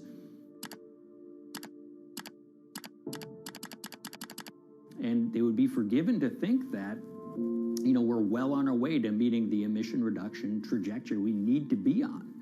And the reality of the matter is we're just not on that trajectory. And a key reason for this sort of disconnect is the use of offsets that aren't doing what they claim to be doing. We have a massive potential for sort of willful blindness. We can convince ourselves of things regardless of what the facts are. And so that's what tends to happen in these cases. It's not that anybody is setting out to commit climate fraud.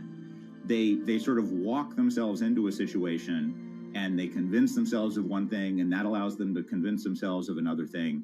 But at the end of the day, they're doing something that makes no sense at all.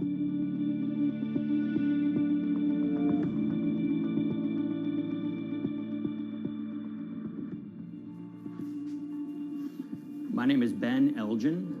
I wrote the story about how the billion-dollar market for carbon offsets is setting back the fight against climate change. So one of the challenges in reporting on carbon offsets and trying to figure out what's going on is really finding good experts who have been steeped in this marketplace and are willing to candidly talk about it. One of the best people for this is a fellow named Mark Trexler, and I've been talking to him for more than a decade. My name is Mark Trexler. I've worked in climate change for the last 30 years. I was actually hired by the World Resources Institute in Washington to work on the first carbon offset project in 1988.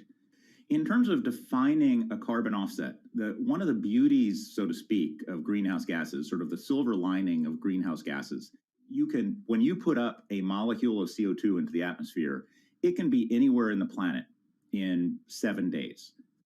And therefore, if there's an option to reduce emissions on the other side of the planet, and you can do that very cheaply as compared to doing it in your factory, for example, then why not pay that person, that factory on the other side of the planet to reduce their emissions?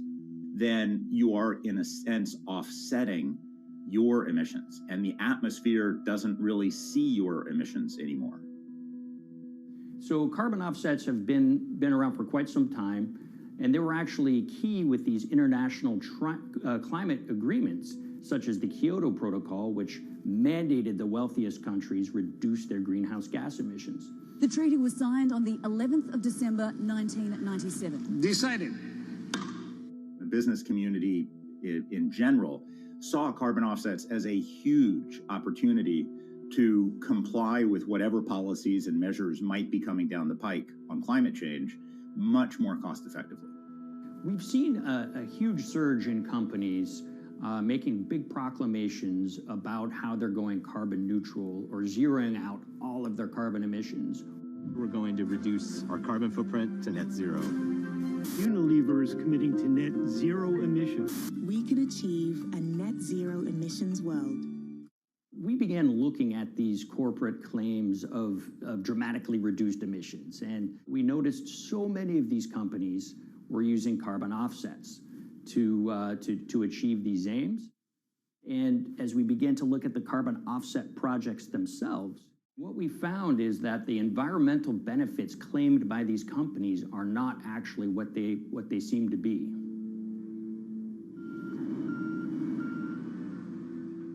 And as we sort of saw and spotted a number of these very aggressive carbon offset projects, which appeared to be generating inflated credits or bogus credits, we saw a number of them were associated with the Nature Conservancy.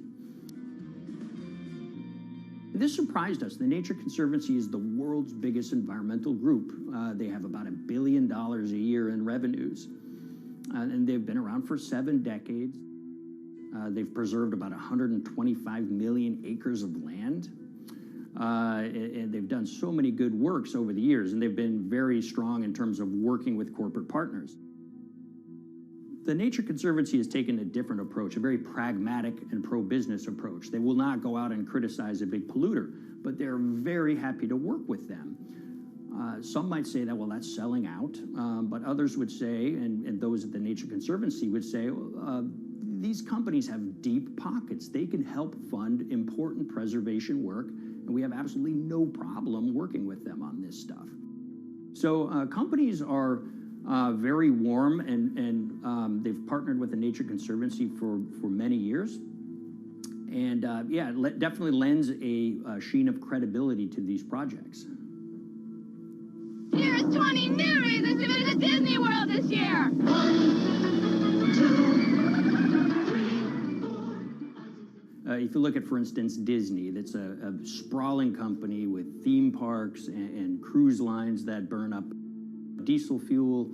They have office buildings and television studios that consume electricity.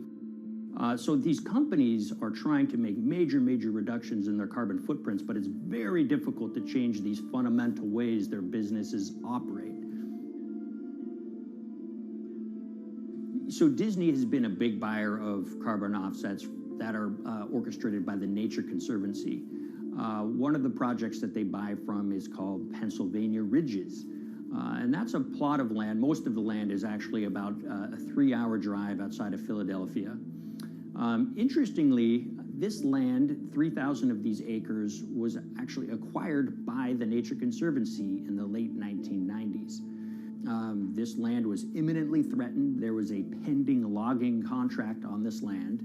So they do what they've done so well for all of these years, which is they go out, they raise money from local philanthropists, and they go buy this land to protect it from developers and loggers. And at the time, according to an archived version of the Nature Conservancy's website, when they were proudly announcing this deal, they said, these threats have been abated because of this acquisition by the Nature Conservancy. So it's really interesting now, fast forward 2 decades to earlier this year when they put forward this carbon project. And if you look through it, this land is a key part of that carbon project. And what they're now saying is this land is now once again imminently threatened. 72% of the trees are going to be cut within 5 years. Now, this is just astounding because this land is owned by the Nature Conservancy. They do not clear-cut land that they've bought through philanthropic donations.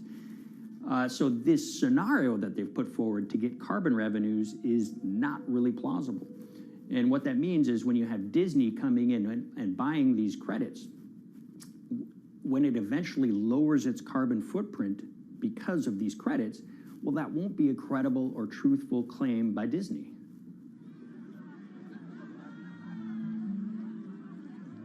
So this is an organization that truly understands the threat of the issue of climate change and is wanting to do its part to address this.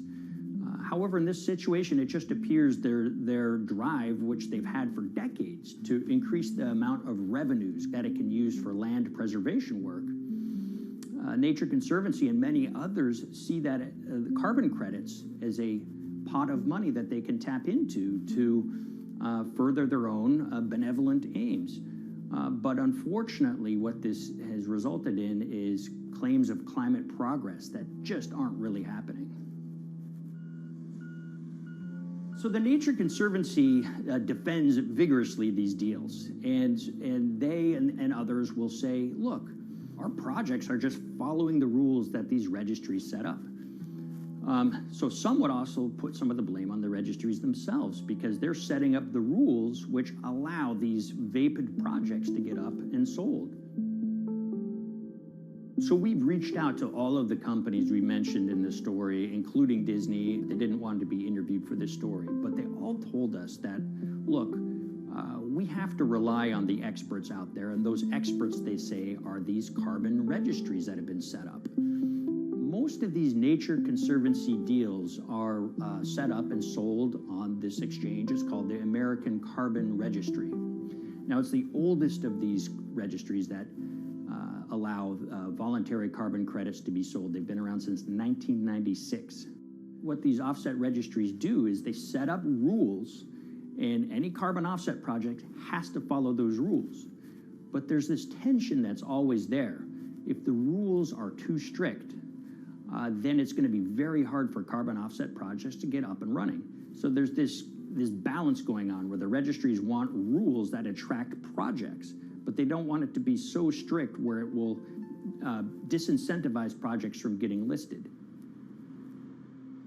One of the challenges with designing carbon offset systems is that there are normally two people at the table. You have buyers and you have sellers. And to some extent, you have policymakers, but you know, the buyers and the sellers are really the ones with the expertise, with the incentive to really participate hard, make a lot of things happen.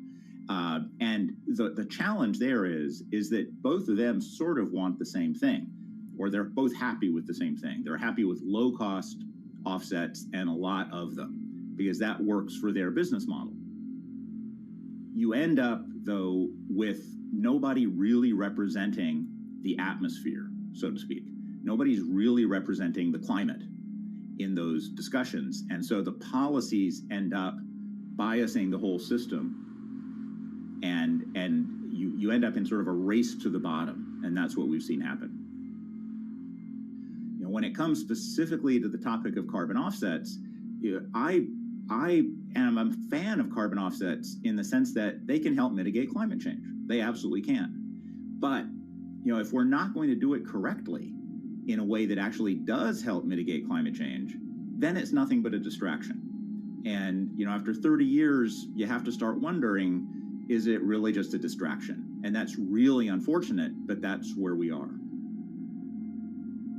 Ultimately, what needs to happen is systemic change. You know, we're sort of nibbling around the edges with some of these different things. We need to change how we produce energy. We need to change how we transport ourselves. We need to change what and how we eat. You know, we need systemic change associated with transitioning to a low carbon economy.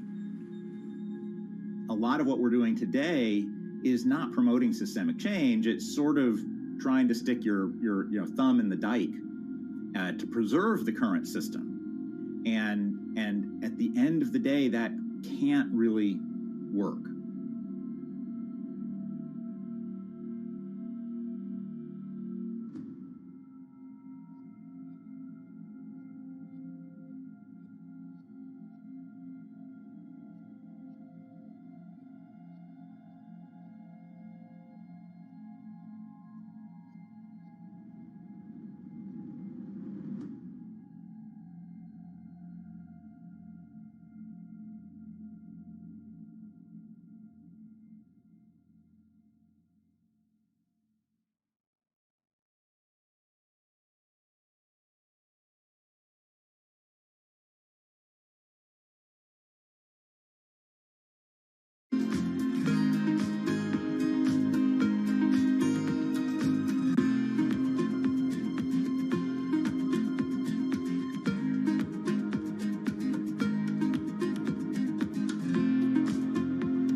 Hyperloop. There's a good chance you've heard the name by now.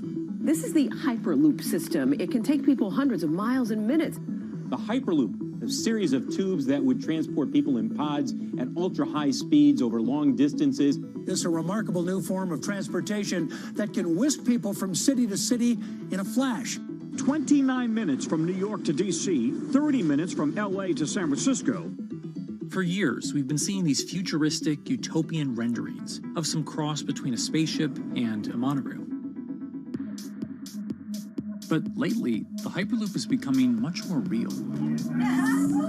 Yes.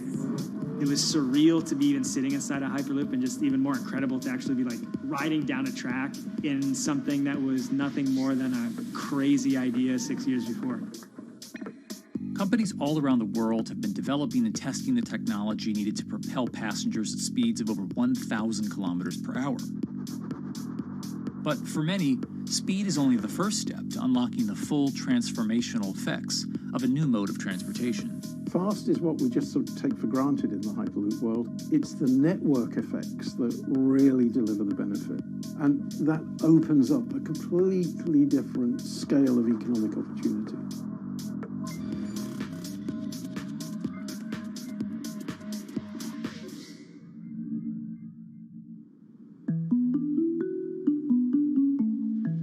We've got planes, trains, automobiles, and boats for getting around Earth. But what if there was a fifth mode? And I have a name for it, which is called the Hyperloop. The Hyperloop? Hyperloop, yeah.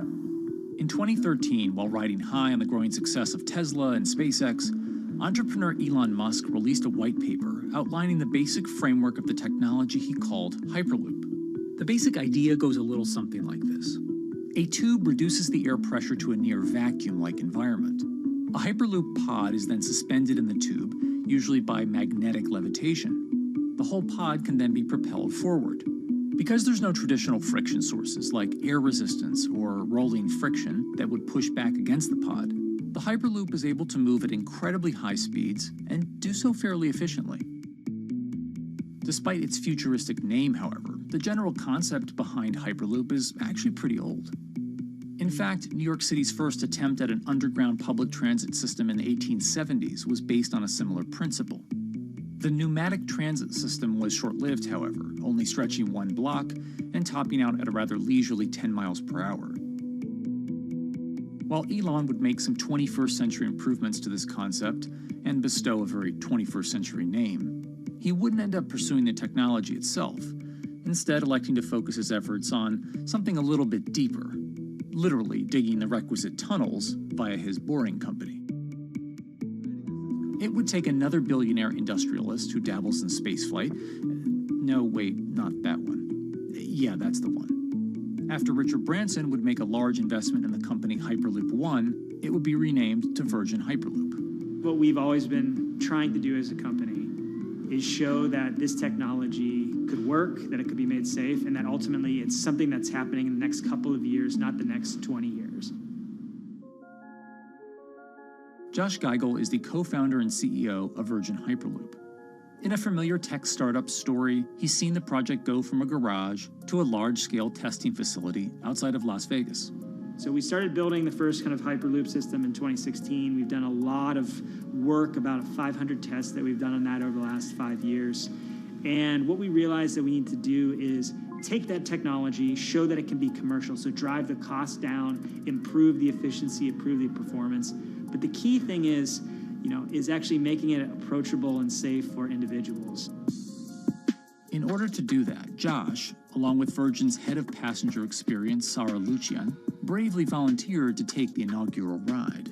What her and I were realizing is we're the first two people sitting in a Hyperloop. The only type of people that have gone through this environment are in spacesuits, and there we are in just normal clothes because of the system, the safety of what we've designed.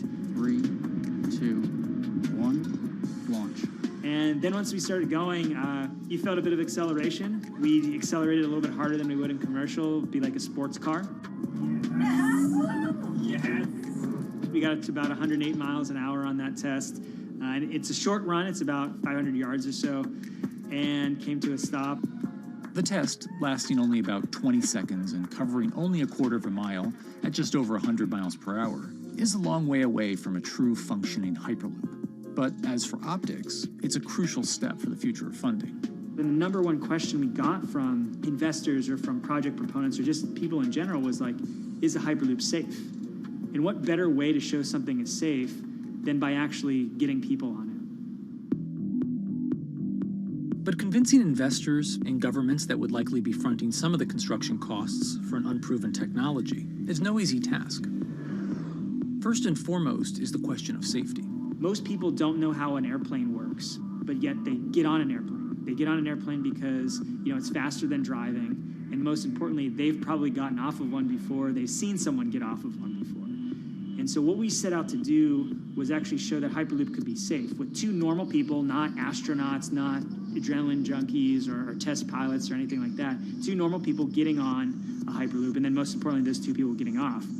But beyond safety concerns, constructing Hyperloops will undoubtedly require a significant capital investment to the estimated tune of around $60 million per kilometer of track. So a track from San Francisco to Los Angeles, for example, is likely to come with a price tag over $10 billion. And before large governments are willing to come in and front those costs, investors who are funding Hyperloop development must accept it as a long-term mixture of technology and infrastructure investing. Investors that are used to short returns because you're developing apps or something to that effect, those aren't the investors that really get excited about Hyperloop. What you start to see is the people that are looking at platform technologies, right? So this idea that because the smartphone existed, Uber could exist, right? So who are like the Vanderbilts of this century? And that's the part where you're going to get a lot more no's than yeses. But those people that have the ability, the fortitude to stick it out, to see the game-changing platform here, those are the people that we're looking for. And since we've done that passenger test, there has been a lot of interest that's really, this is a lot sooner than I thought.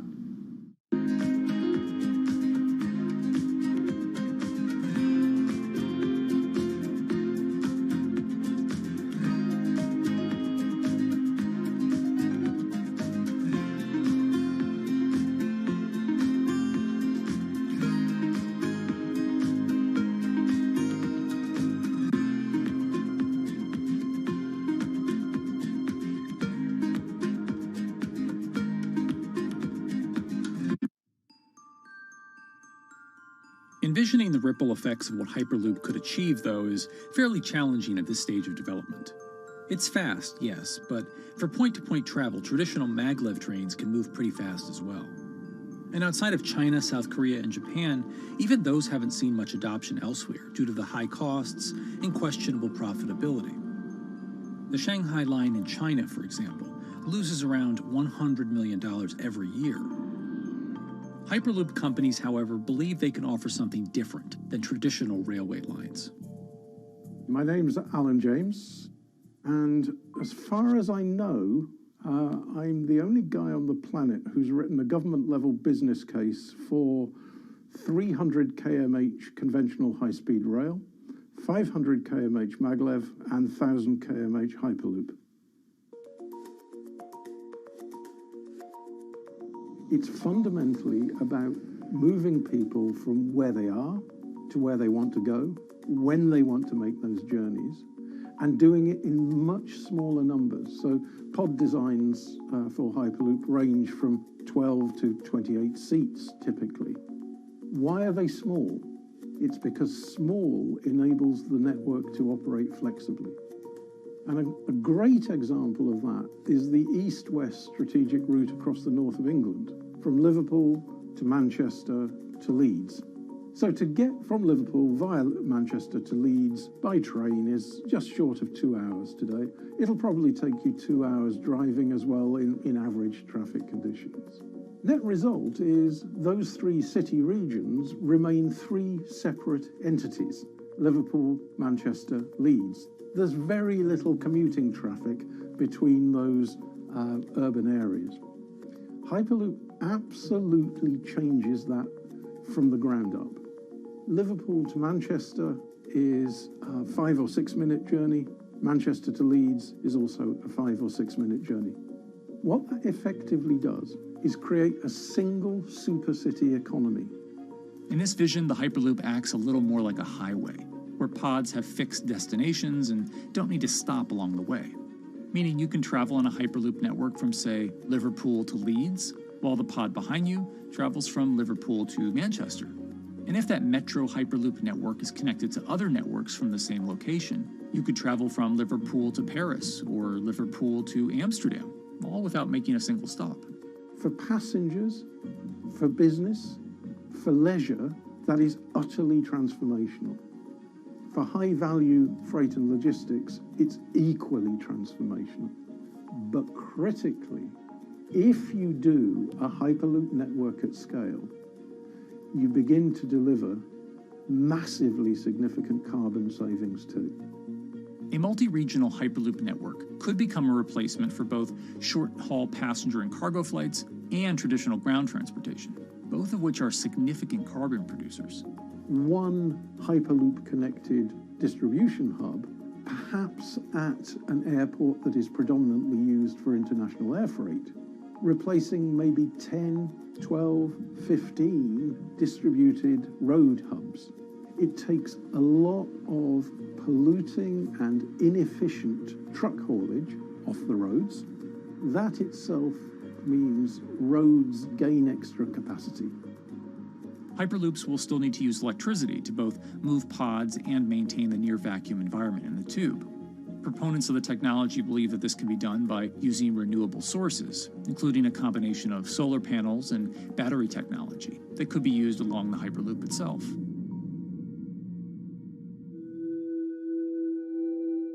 But even with all multipliers of time and carbon emission savings that a Hyperloop network may provide, the investment capital required to actually build such a network becomes even more economically and politically daunting.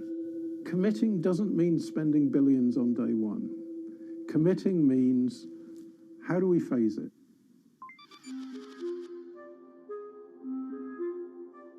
One company in the Netherlands is working to develop that technology, and perhaps more importantly, the international coalition needed to make the Hyperloop network a reality. So we are here in Europe's first full-scale Hyperloop test facility, where we can already prove every conceptual technology of the Hyperloop. This is Tim Houter, a co-founder and CEO of Hard Hyperloop, headquartered in the city of Delft. And while this testing tube might not seem as large as others, inside is a key technology to create the on- and off-ramp type infrastructure of a Hyperloop network, that is, a lane switch. That's something we can already test here. You can actually see it here, that the track is diverging from one track into two. That makes it possible to eventually split up the Hyperloop track in two sections. And in that sense, you can create a complete Hyperloop network that in the end will make it possible to travel, for example, over a whole continent. Take Europe, for example, with the same ease as you can now travel with a metro in a city. The nice thing about this magnetic levitation system that we've developed is that there's absolutely zero moving components in the track. So for example, if you have to do a lane switch, all you do is that the tube basically splits up, and statically the tracks also split up. And whenever the vehicle enters a switch, it either pulls itself to the right with its magnets, or it pulls itself to the left with its magnets.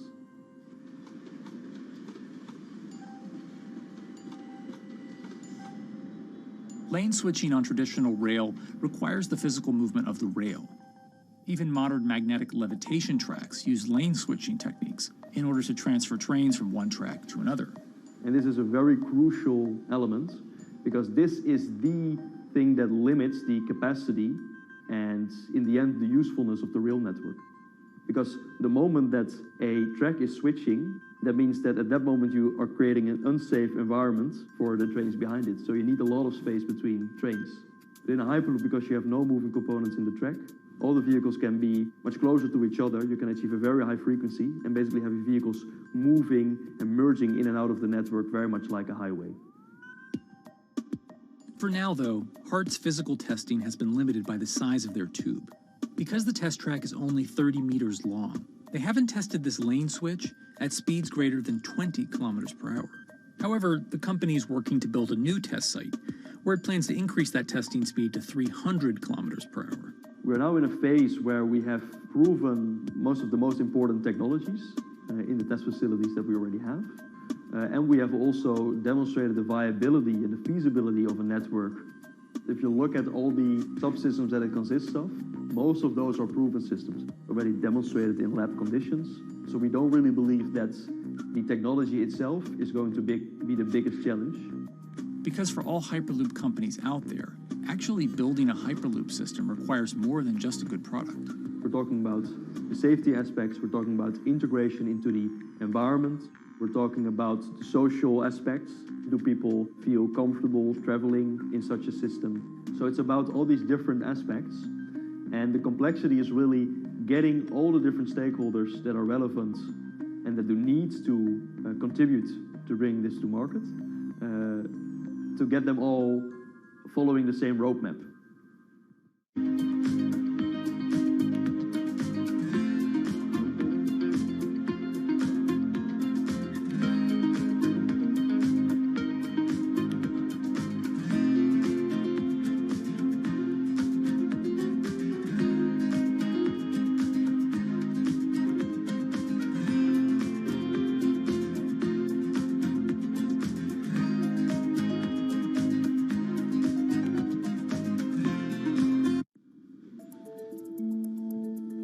In order to help build this coalition of private and public interest in Hyperloop development, HART in 2018 partnered with other Hyperloop companies from Europe and Canada.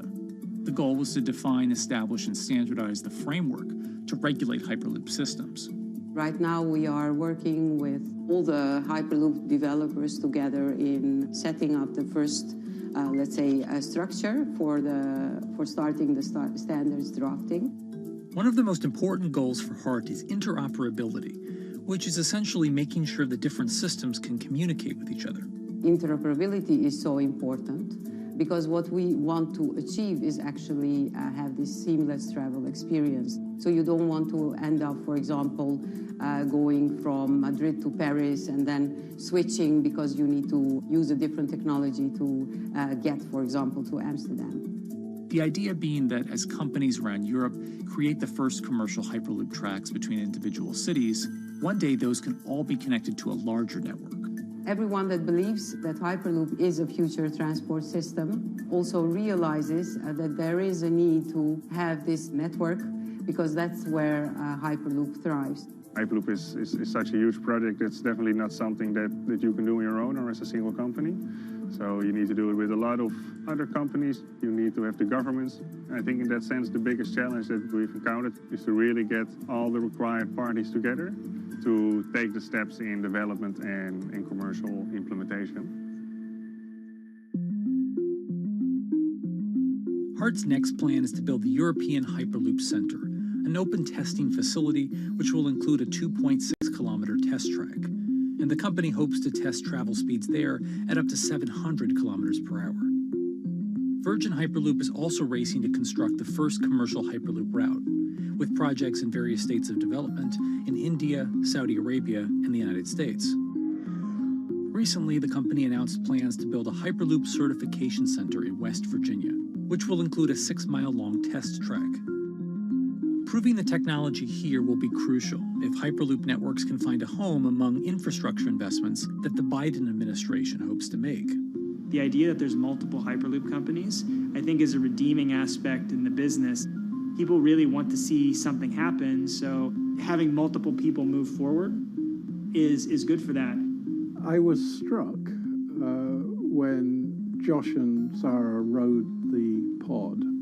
2 or 3 of the major outlets used the phrase, "We now have a new mode of transport."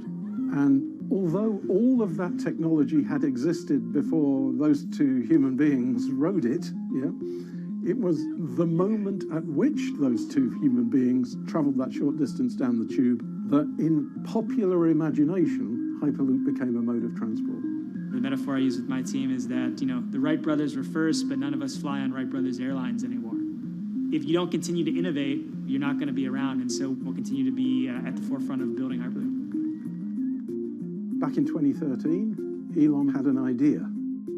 I think the difference now in 2021 is some brilliant engineers have spent real time grinding out the details. And I thoroughly expect the next 3 to 5 years to be decisive.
This week, how hydrogen can transform our energy usage. We'll look at why the universe's most abundant element could be a game changer in the climate revolution. Hydrogen technologies are not new. They are used in other sectors. We use them in space, on our rockets, and we don't need the laws of physics to change to be able to use hydrogen on our planes. From iron ore to green hydrogen, one of Australia's richest men tells us about his pivot to sustainable energy. Let's take action. It's practical, it's implementable. Let's do it now. Plus, the hydrogen revolution. We'll speak with the CEO of Italian utilities firm Snam about his new book and how green hydrogen could be competitive within 5 years. Costs are coming down and people are waking up to the fact that it's the only way to decarbonize certain sectors. From Bloomberg's global headquarters in New York, I'm Kaylee Lyons, and this is Bloomberg Green.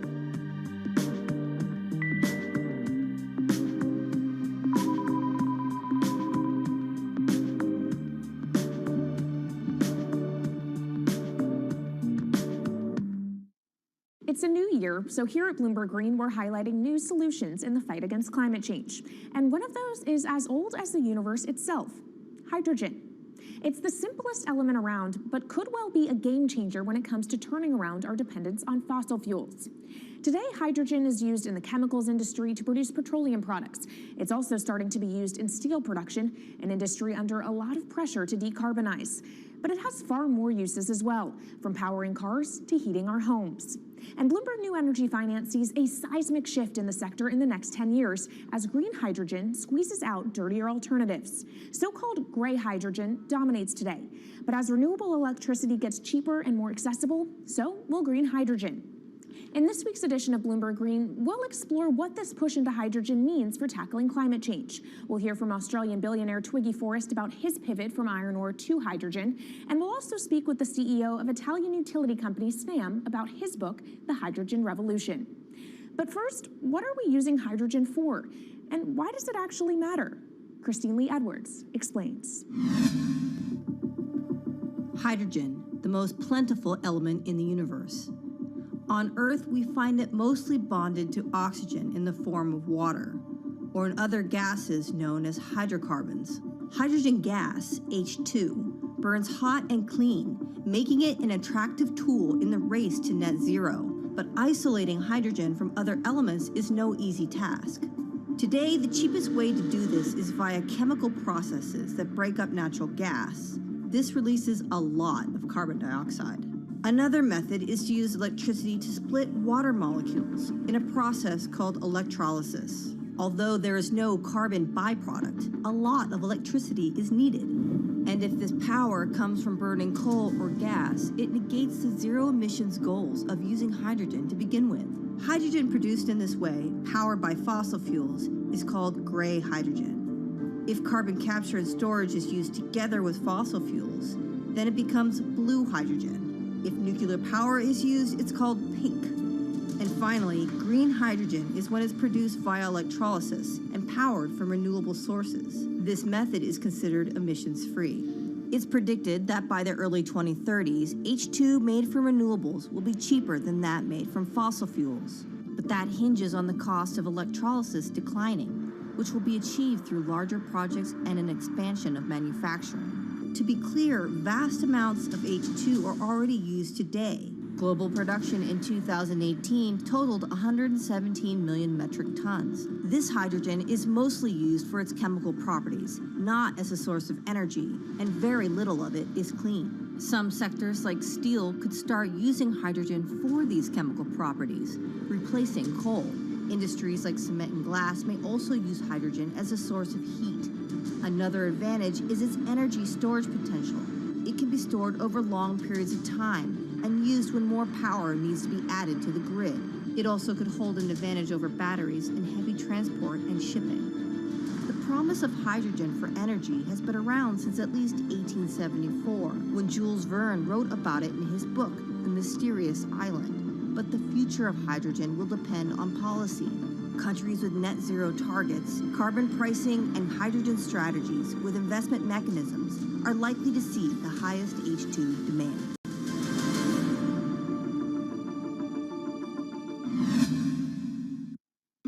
That was Bloomberg's Christine Lee Edwards explaining what hydrogen means for the energy transition. But how are businesses approaching the sector? Well, one of Australia's richest men is making a big play into hydrogen.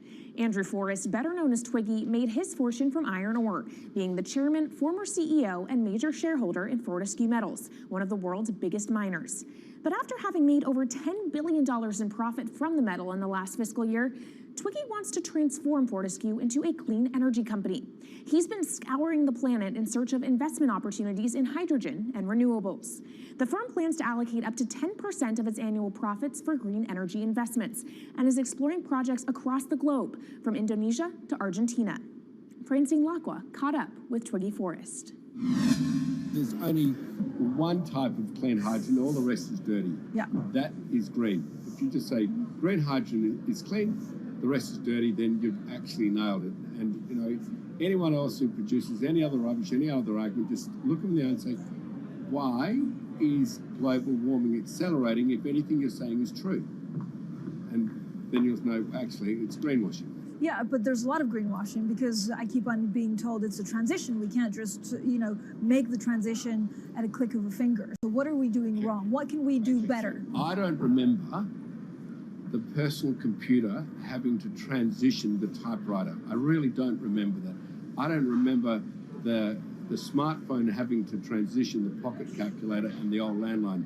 You know, its transition line is complete rubbish. The lie got put to it 2 days ago when JCB, a really loved British company, every right for the country to be part of JCB, and Fortescue, holding a bit of a similar reputation, fantastic track record, everyone's done super well from Fortescue, huge balance sheet, super strong. When those two companies got together and agreed a $79 billion US agreement per annum, right, then that's a real wake-up call to say, hang on, green hydrogen is obviously commercial now.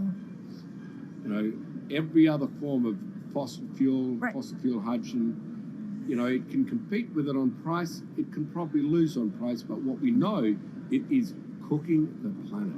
And only green hydrogen zero methane, zero carbon in the supply chain. Don't worry about the molecules in the supply chain. But at the moment, we're not even phasing out coal, if you look at the G20 communique. So we have a long way to go to talk about only using green hydrogen. Yeah, so look, I have a call, which I'd like to make now, that the world should not fund any more coal-fired power stations, coal mining projects, ever. We should wind them down as quickly as possible because they are cooking the planet just like grey and blue hydrogen is cooking the planet.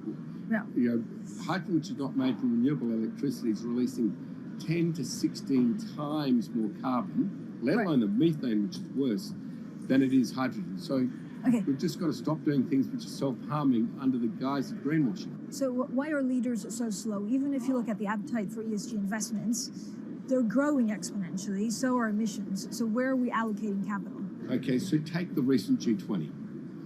There's probably a reason why there wasn't strong action coming out of the G20 because people were not aware that major transactions between large companies were taking place now on green hydrogen, that actually this pollution-free all the way through the supply chain fuel was now being transacted at multi-billion-dollar scale.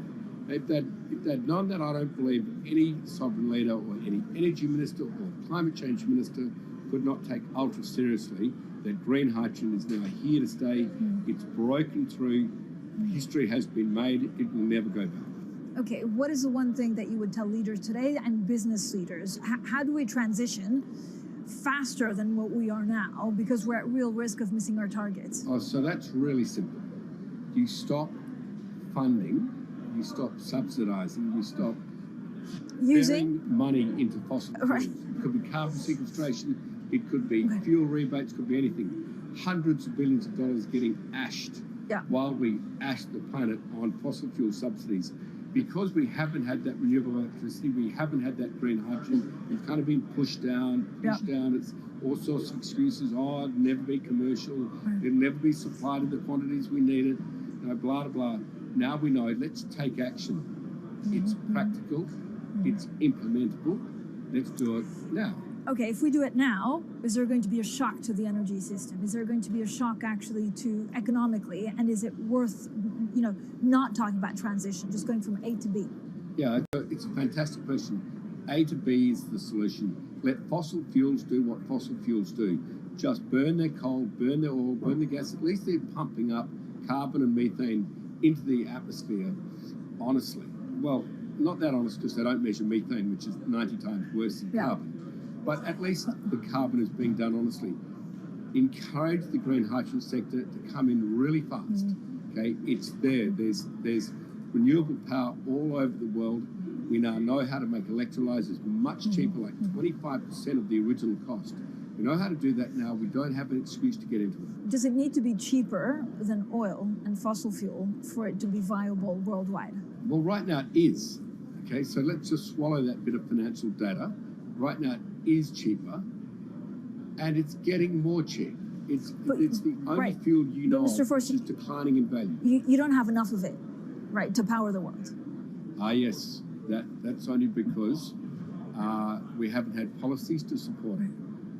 If we had policies to support it 5-10 years ago, it would be everywhere. You'd see the global warming budget start to come down. Now, we've got 5 or 10 years to make a huge difference. I need policy leaders all over the world to appreciate now, okay, big business is transacting with green hydrogen in multi-billion-dollar agreements. We now know it's here and it's here to stay. Let's spread it everywhere. Coming up on the program, the hydrogen revolution. We'll speak with the CEO of Italian utility firm Snam about his new book and why he thinks green hydrogen will be competitive in just 5 years. Plus, how are airlines working to become more sustainable? We'll look at how Airbus plans to step up in the climate fight. This is Bloomberg Green.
From Bloomberg's world headquarters in New York, I'm Kaylee Lyons, and this is Bloomberg Green.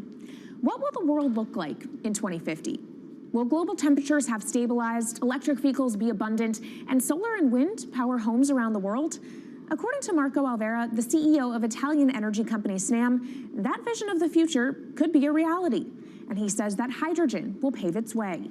As he tells it in his new book, The Hydrogen Revolution, Alvera's moment of reckoning came in November 2018 when he tasked the Snam Scenarios team with studying how Europe could reduce its CO2 emissions to zero by 2050. Looking through the results of the study, Alvera said he was struck by how much hydrogen was in Europe's energy mix by that year.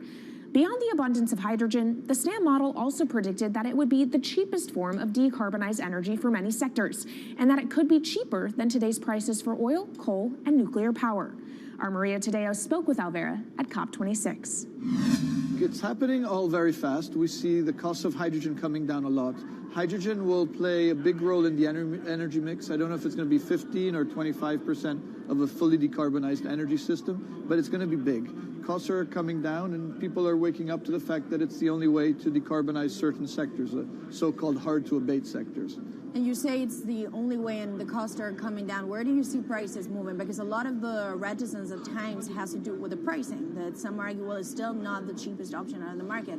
So when I was first working in hydrogen in 2004, it was costing $1,000 per megawatt hour. 2010, $600. Today, $100, and we see it going down to $50 in 5 years' time, and to going down to $25 per megawatt hour in the next 10 years or so, which is a quarter of where it is today. That's really because renewable energy, and we're talking green hydrogen here, renewable energy costs are falling, but the cost of making the electrolyzer, which is the kit that you use to convert solar or wind energy and water into hydrogen, the cost of this kit is falling a lot because it doesn't really exist on an industrial scale. So as we build up capacity, we industrialize it, we standardize it, and we squeeze costs out. That's really the cost trajectory. And for that, of course, you need demand, however, for governments and also institutions to kind of buy into this idea that it is the future and we want to invest and create infrastructure. What are they telling you? When you speak to governments, when you speak to officials, are they keen on this? They're very keen. So the Department of Energy shares our view in the States of getting to below $1 a kilo, which is $25 a megawatt hour.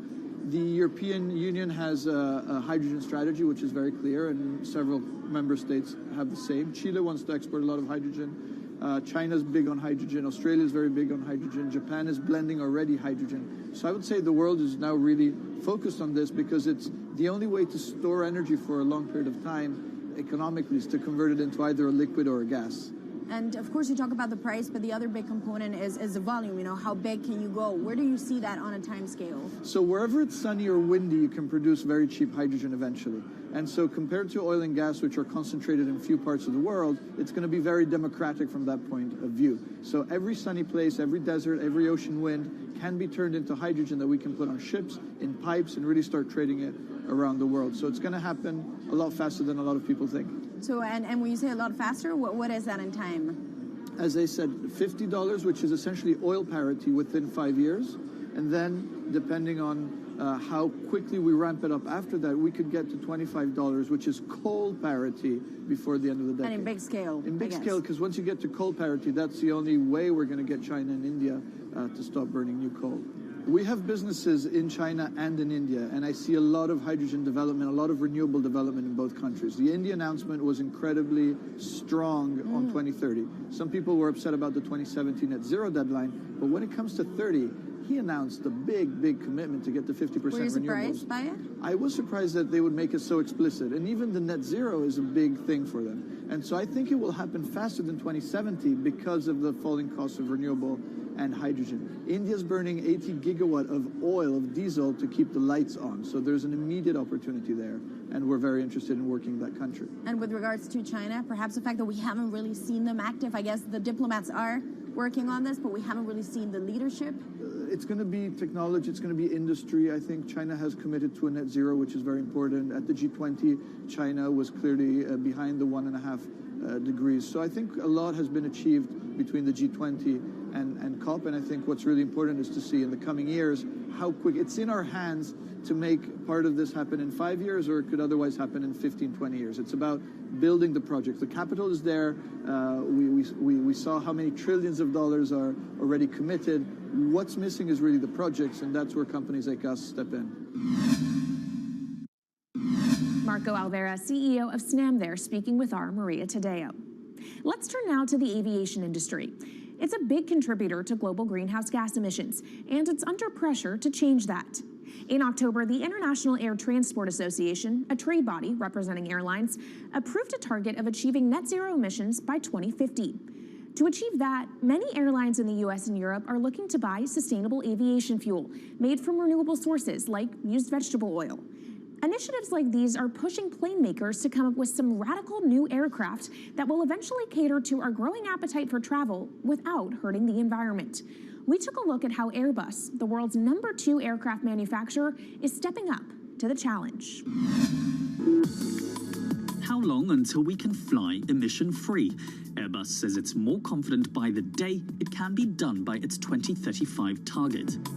Airbus's CEO spoke about its ambitions for hydrogen-powered planes at the company's summit in France. The physics works.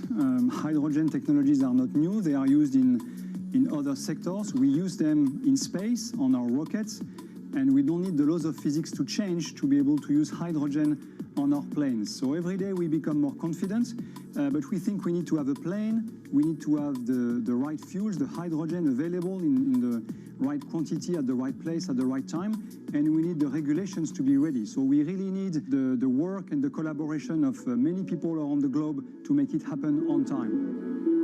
But it could be a long wait until green passenger jets go mainstream. Larger aircraft with more than 150 seats are not expected to feature globally until about 2050. That means manufacturers and airlines today are under growing pressure to ramp up short-term innovations to cut their carbon.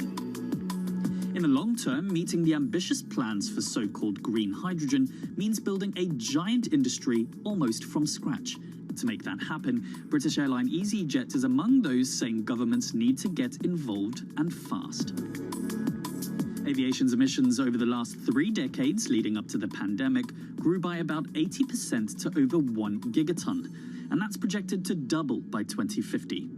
According to Bloomberg NEF, about half of the airlines with the largest global market share have set net zero targets by that same date, nearly 3 decades away. Coming up, from blue sky projects to the bottom line. We'll speak with our Bloomberg NEF expert Meredith Annex and dig into their models about how hydrogen fits into the future energy mix. This is Bloomberg Green.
From Bloomberg's World Headquarters in New York, I'm Kaylee Lyons, and this is Bloomberg Green. Now let's bring in Meredith Annex, our Bloomberg NEF hydrogen specialist, to talk more about how hydrogen could change the energy landscape. So Meredith, what place do you think hydrogen is likely to have in the future energy mix globally? Hydrogen's this incredible solution for us as we look to decarbonize because it's a perfect solution in areas that are hard to electrify. So where we like to think about hydrogen playing a role, it's in things like heavy industry, especially where you need a feedstock as well as energy source, and in things like dispatchable power, long-haul transport, maybe even shipping and aviation. That sounds great that it can be used for such diverse industries. At the end of the day, though, how much is this going to cost? Well, that's the amazing thing about hydrogen, because depending on how you make it, it can actually see significant cost declines in the future. So when we're talking about clean hydrogen, we usually mean green hydrogen produced from renewable electricity. And in that case, your hydrogen is almost as cheap as the renewables that are used to make it. So if you're in a place with really good renewable resources, you'll be able to have cheaper hydrogen. But even in places with less good resources, we think that hydrogen can be cheaper than $1 per kilogram, which is the price of unabated hydrogen today, and around $8 per million BTUs for those who prefer to think in energy units. And that can be achieved anywhere in the world by 2050, we believe. All right, so let's talk about kind of the pros and cons list. I don't know where cost fits into that, but what are the advantages to hydrogen over other renewables, and then what are the drawbacks? Yeah, main advantage is the fact that hydrogen can serve roles that electrons struggle with. And that's things like seasonal storage, for instance, or just anything where you need storability, where electrons are harder to store, hydrogen is going to be easier. That also leads to a downside, though, because hydrogen is less energy dense than the usual things that we use for storable energy today, like coal or oil or natural gas. So you will need more volume of storage to handle the same amount of energy. Let's talk about the viability as well and how it may differ in different geographies. What is your view on that? Yeah, so for green hydrogen, again, from renewable electricity, really places with the best renewable resources, things like Latin America or the Middle East, even Southern Europe, have really, really good potential for producing hydrogen. And then when you're looking at blue hydrogen, which is produced from natural gas or coal with carbon capture and storage, we do see that becoming more expensive than green hydrogen in the future, especially as renewable electricity costs come down. But that can be a viable option in places like the US Gulf Coast or Russia, where you've got good geological storage for the carbon, as well as ample natural gas that's quite cheap. All right, great breakdown. Thank you so much to our Meredith Annex, our Bloomberg NEF hydrogen specialist. And of course, you can get more from the Bloomberg NEF team on the terminal and online. And they've recently done a podcast called Hydrogen 101 as part of its Switched On series. So from iron ore titans pivoting to cleaner energy to talk of a hydrogen revolution, that's it from this week's edition of Bloomberg Green. We'll be back next week with a deep dive into the state of electric vehicles. And you can keep the conversation going by following us on YouTube, Instagram, and Twitter @Climate. I'm Kaylee Lyons from Bloomberg's World Headquarters in New York, and this is Bloomberg Green.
updates, headlines, and breaking news 24 hours a day at Bloomberg.com, the Bloomberg Business app, and at Bloomberg Quick Take. This is a Bloomberg Business Flash.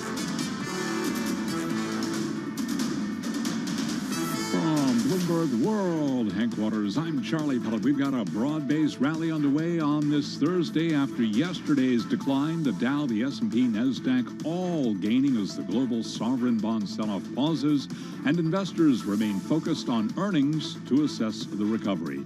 S&P up now by 36 points, up 0.8%. The Dow up 232. We're off session highs, but up by 0.7%.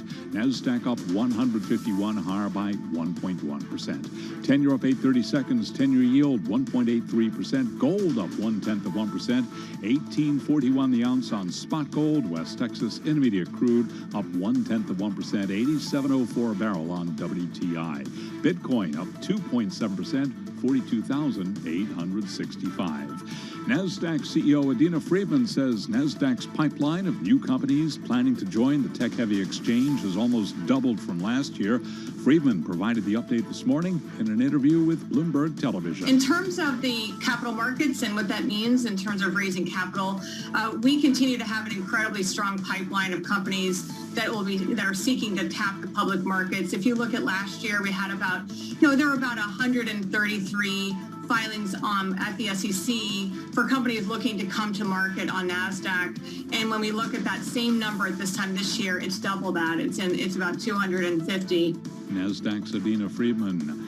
Peloton Interactive shares are now lower by 16.5% on a report that it's temporarily halting production of bikes and treadmills, the latest sign that a star of the pandemic has lost its shine. That report coming from CNBC. Peloton shares again lower now by 16%.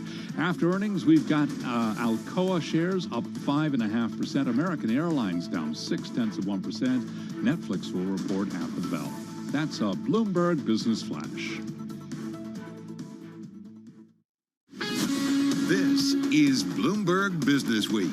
Insight from the reporters and editors who bring you America's most trusted business magazine, plus global business, finance, and tech news as it happens. Bloomberg Business Week with Carol Masser and Bloomberg Quick Takes Tim Stenovic on Bloomberg Radio.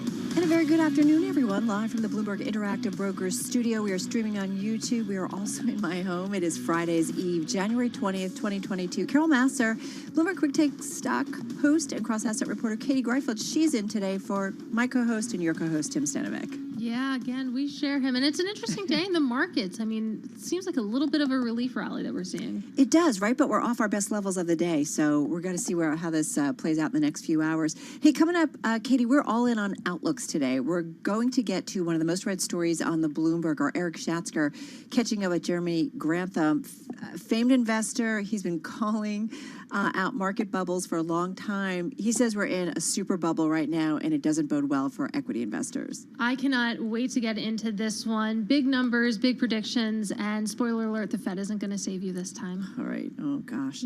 All right. Meantime, we're going to get to the outlook for technology. I caught up with Chuck Robbins, CEO of Cisco. We've also got the outlook for a vaccine that tackles all COVID variants. And then, Katie, we're going to talk about luxury real estate. You shopping for a home? Not currently. The real estate market is a little bit hot for me right now, so it should be good to get into that one. Definitely not looking at luxury real estate, at least on my end. All right, we're going to talk about it, though. First up, though, let's get to the Market Drivers Report. And let's set your Business Week agenda on this Thursday. Vince Signorella, global macro strategist at Bloomberg News, on the phone from White Plains, New York. He contributes to the Macro Squawk Desk. And Michael McKee, international economics and policy correspondent at Bloomberg News. Is he in the Interactive Broker studio? I see him. You see with you spy with your little eye. I do. We've just locked eyes. We are in the studio. All right. I am going to start with Vince, though. Vince, let's talk about the market trade today. It feels like a different tone. Is it? I think it's a little bit of a recovery rally or a relief rally. I don't know that it's a particularly different tone. The tone, to me, still feels like one of sell the rallies, not buy the dips. You know, we had news this morning, applications for U.S. state unemployment insurance surging to a 3-month high. It's given a little suggestion that the variant's having a bigger impact on the labor market, and that perhaps what's built in the accelerated pace of Fed rate hikes may be a little bit aggressive, and that's lent some relief to equity markets risk overall, and we've seen yields decline as well. But I'm a little suspicious that this lasts, to be honest. Yeah, I love that. Sell the rally, not buy the dip. But I mean, it probably helps today that you are seeing some of the heat come out of the Treasury market. You have yields lower on the day. Part of the reason why it's really been a one-way trade up until this point, yields higher, is because of those accelerated rate hike expectations that Vince mentioned. And Michael McKee, I don't know. I've seen a lot of talk about a 50 basis point rate hike in March. Is there any reason to think that the Fed is even thinking about that? No, I think it's become a topic of discussion on trading desks, but it's not the kind of policy the Fed would want to follow. Obviously, the numbers we got today were not good, but they're one-off numbers, and there's probably an explanation for it. And if it's Omicron, then that'll go away. So they're probably going to be cautious. Now, I would caveat that by saying we're still a long way from March, and a lot can happen in the data, and they could find a reason why they might want to move more quickly. And to the topic you'll be discussing later, the idea of a super bubble. Super bubble. You may be doing the right thing, waiting on house prices if he's right, if Howard's right. Fingers crossed for but me. I was asked about that earlier today, and the Fed is going to watch and wait. If there is a systemic problem in the markets, if they seize up like they did in March of 2020, they would react. But if the market goes down 10, 15, 20%, unless it does it in one day, they're not likely to, that's not likely going to affect what they think and do. So Vince, super bubble, Jeremy Grantham, he's a value guy. I'm sure he would like stocks to be cheaper. This would be an opportunity for him. You've seen lots of cycles too. Does it feel like an uber super bubble? In a way it does, but not so much from the stock valuation standpoint to me, but what Katie had mentioned earlier, you guys talking about real estate, the real estate market, it's not just anecdotal evidence. Inventories are down considerably, prices are up considerably, and this to me rings of 2006, where the Fed was caught behind the curve for so long that they raised interest rates 17 times in a row, trying to catch a little bit of a runaway in that risk market. And then they failed in the sense that they were late and were not aggressive enough. And that by the time they hit it, the risk assets had blown up essentially with the housing market of 2008. And so all of the interest rate hikes they put in the market, they had to immediately take back and then some at an even a more aggressive pace. I don't like the way the real estate market is teeing us up for the rest of this year, and I'm concerned that when the Fed does start to raise, they're going to see people chasing that market even more and potentially drive a real estate bubble, which then takes out what Jeremy is looking at as perhaps a stock bubble. And Michael McKee, I'm glad we're talking to you today because in less than a week's time, we have a Fed meeting. We will hear from Jerome Powell himself. I mean, how concerned do you think he will sound about some of the things that Vince just talked about? The fact that you do have a very, very hot housing market right now. You do have a hot housing market right now, and although existing home sales dropped almost 5% in the month of December, the feeling is that's because there aren't enough homes to buy, not because mortgage rates went up. But mortgage rates are going up. We're just about to where we were when the pandemic started. To the extent that that prevents people from going out and buying, we could see a drop-off. And that's kind of what the Fed would want to happen, because when they raise interest rates, they want to cool off demand, and cars and homes are the first signs of that. Mm-hmm. Gotta say, I have a brother who just sold a home, and they had 17 offers. He said it's the first time that they've actually sold into a seller's market. Wow. So they've been very happy. All right, Vince and Mike, thank you so much. Really appreciate it. Hey, let's get to the Bloomberg Business Week Bite of the Day. One number that tells us a lot. Today's number, 45.9 million. Former Disney CEO Bob Iger out-earning current CEO Bob Chapek in 2021, last year. The now ex-executive chairman, I should say, taking in nearly $46 million in total comp. Chapek saw his pay more than double to $32.5 million. I'm just going to say, Katie, either way, they're doing well. Both of them. Yeah, really. It sounds like it. Those are some impressive numbers. What did Mickey get? What did Minnie get? Just want to know. All right, let's get to world and national news. Over to Nancy Lyons. She's in D.C. Hey, Nance.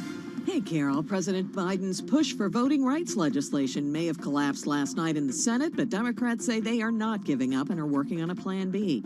Bloomberg's Amy Morris with more. President Biden had said that Democrats would have to break up the voting rights bill to get something through Congress. Congressional Democrats are now looking for another path forward, and they might have to settle for electoral college reform.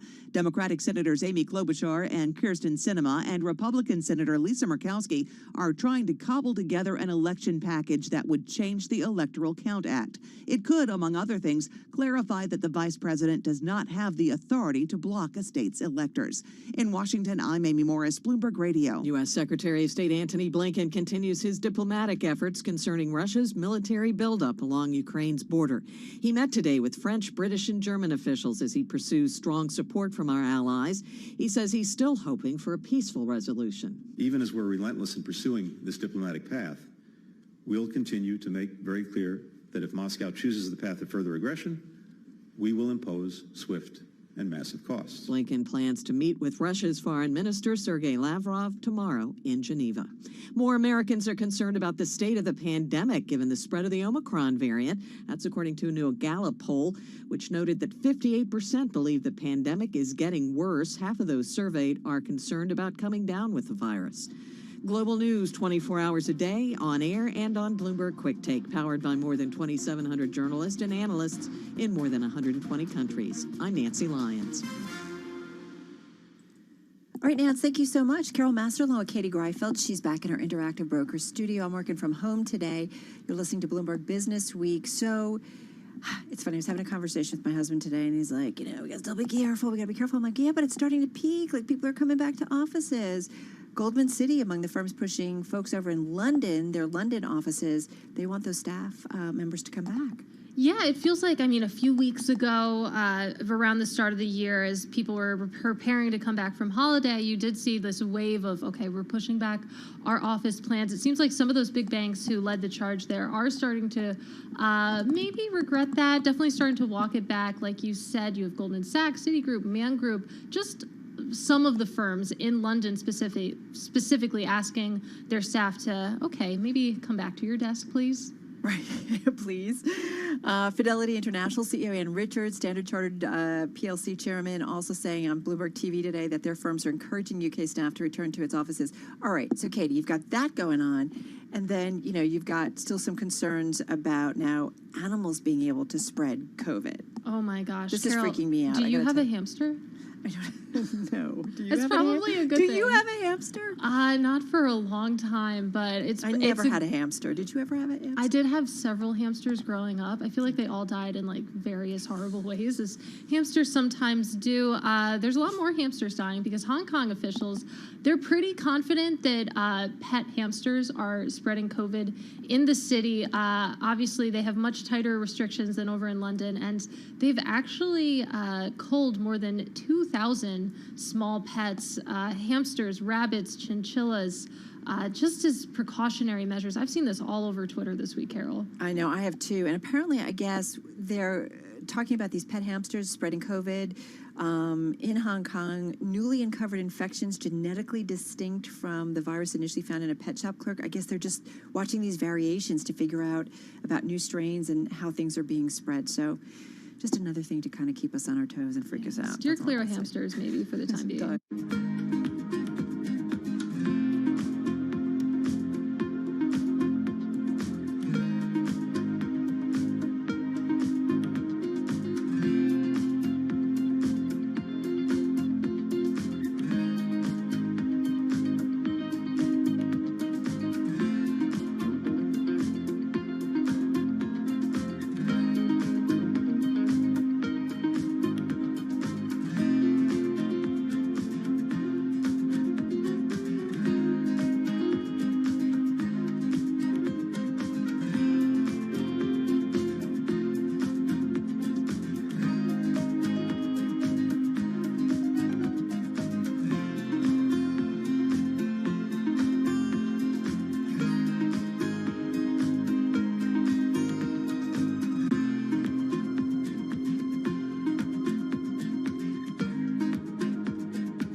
Headlines and breaking news 24 hours a day at Bloomberg.com, the Bloomberg Business app, and at Bloomberg Quick Take. This is a Bloomberg Business Flash.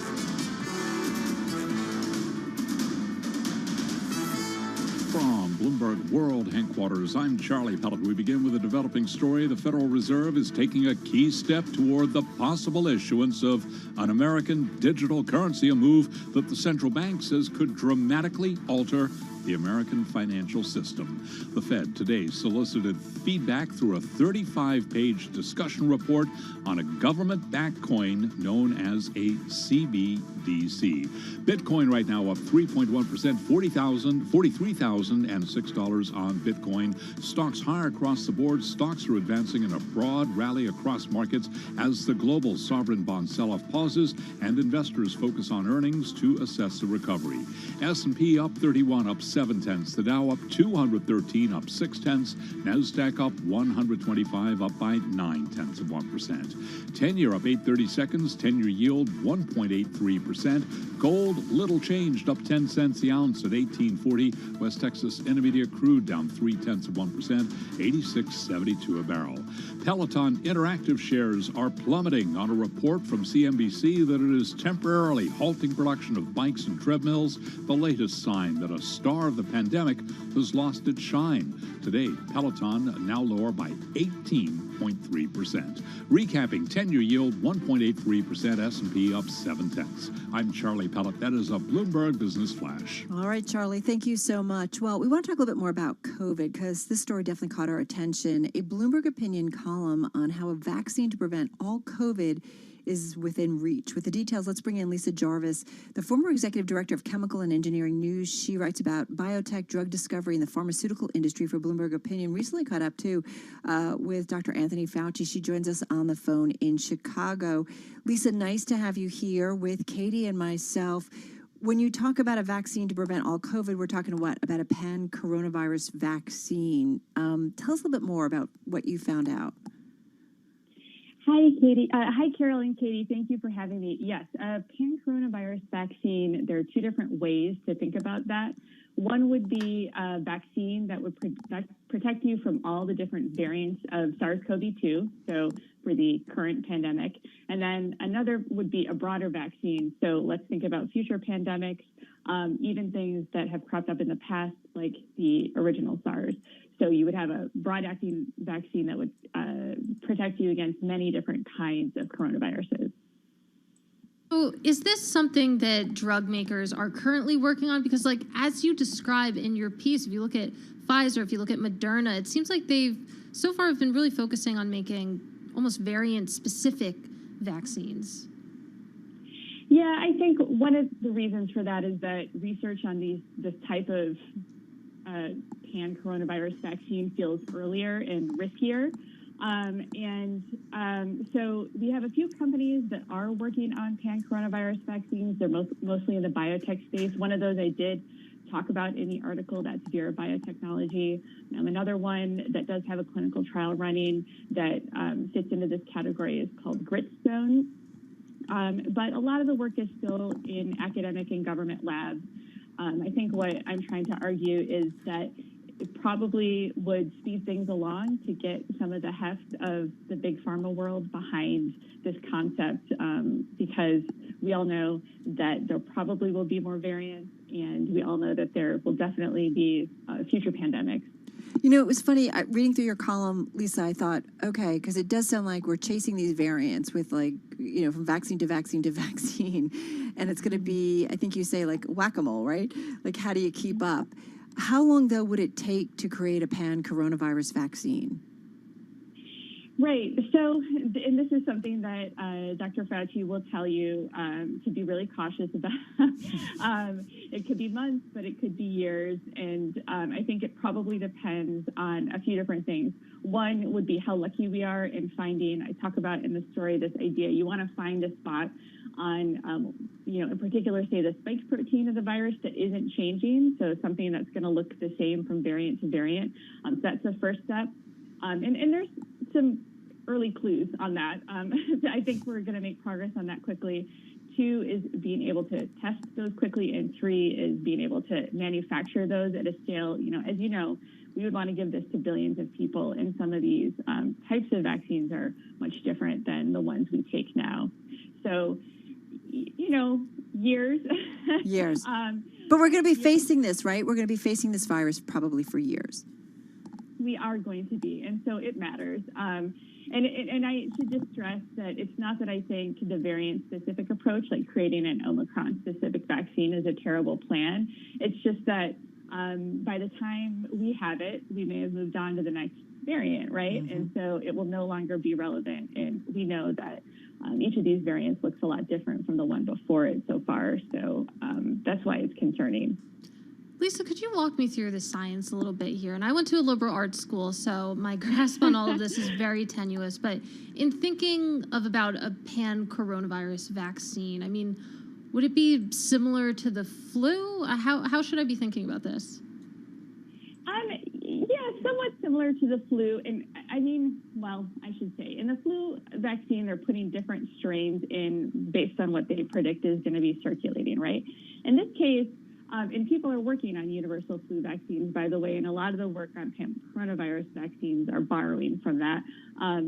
What you would be doing is trying to predict what's coming next and trying to find areas, again, on parts of the virus that look similar across lots of different strains, lots of different families. So if you could somehow package those all into one vaccine, the ones I described that are happening that government and academic labs are primarily working on are called a nanoparticle. So imagine a ball, and if you tacked a bunch of different parts from various types of viruses onto the surface of the ball, you'd show that to your immune system, and it would hopefully learn how to attack all of them. So that's one way. And then another is, again, to find this common piece that is across all the different coronaviruses. And then there's a few different ways that you might think about delivering that, which, could be similar to our current mRNA vaccines. Well, if you do think about what we did or what companies did, right, with certainly financial backing and help from the government, but able to create a vaccine. So if they all were working together on some kind of pan-coronavirus, working on it together, maybe it could be done a lot sooner rather than later. Hey, Lisa, thanks so much. Lisa Jarvis, as I mentioned earlier, former executive editor of Chemical and Engineering News, writes about biotech, drug discovery. I'm ready for a pan-coronavirus. Are you? That sounds pretty good. Or a vaccine, rather. A pan-coronavirus vaccine. Vaccine, that's right. I don't want the pan-coronavirus. I feel like we already have that. That's a good point. This is Bloomberg.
Broadcasting live from the Bloomberg Interactive Broker Studio in New York. Bloomberg 1130 to Washington, D.C. Bloomberg 99.1 to Boston. Bloomberg 106.1 to San Francisco. Bloomberg 960 to the country. Sirius XM Channel 119. And around the globe, the Bloomberg Business app and BloombergRadio.com.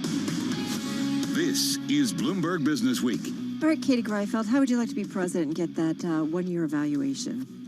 I wouldn't love to be president. I would be thrilled to have 1 year past me. It's hard to believe, though, that it's been a year for President Joe Biden. It is, right? In some ways, like you think it feels like just yesterday. It really does. I mean, this pandemic, it never ends, so time just bleeds together. Yeah, certainly a priority still for him. We're going to get one thought on the President Biden in his first year. We'll get to that in just a moment. First up, though, let's get back to your top business stories and look at that market and trading day. Hey, Charlie. Well, hello there, Carol Master. Hello, Katie. We are looking at a stock market that is higher across the board right now, but the key takeaway from this update, we are well off session highs. S&P now up by 21 points. That is a gain of 0.5%. The Dow holding on to a 150-point gain, up by 0.4%. NASDAQ up 95. That is a gain of 0.7%. The NASDAQ 100 index up 0.6. I mentioned the broad-based gains. Russell 2000 up now by 0.5%. Dow Transport's up 1.1%.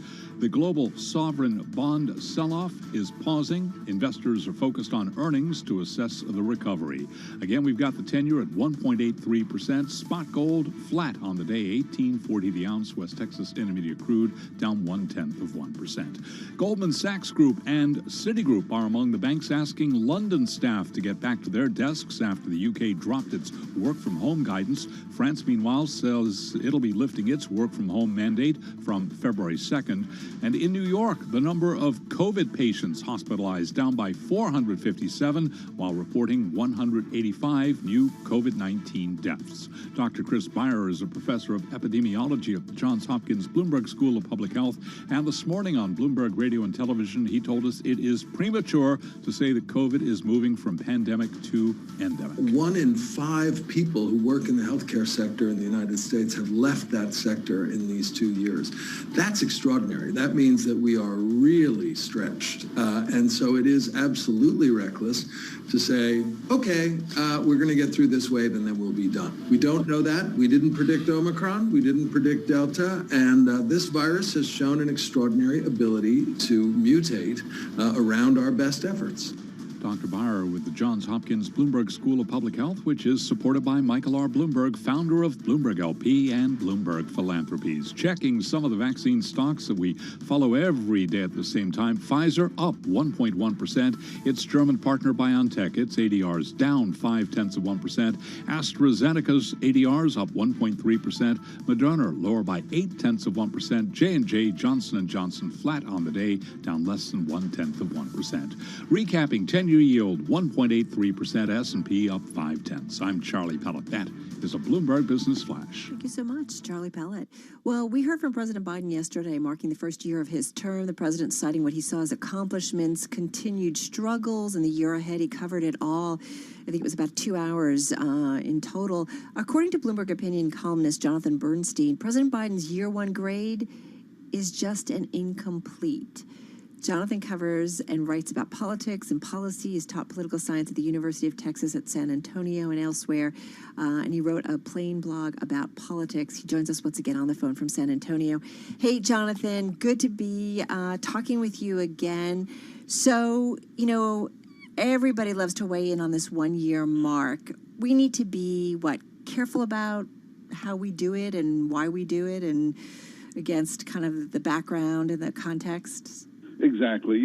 I said that Biden deserves an incomplete, but virtually every president deserves an incomplete after 1 year. We just don't know enough. There's things, he's been working on trying to get, for example, the Build Back Better, some version of it passed. If it passes, his legislative record over 2 years is going to look pretty good.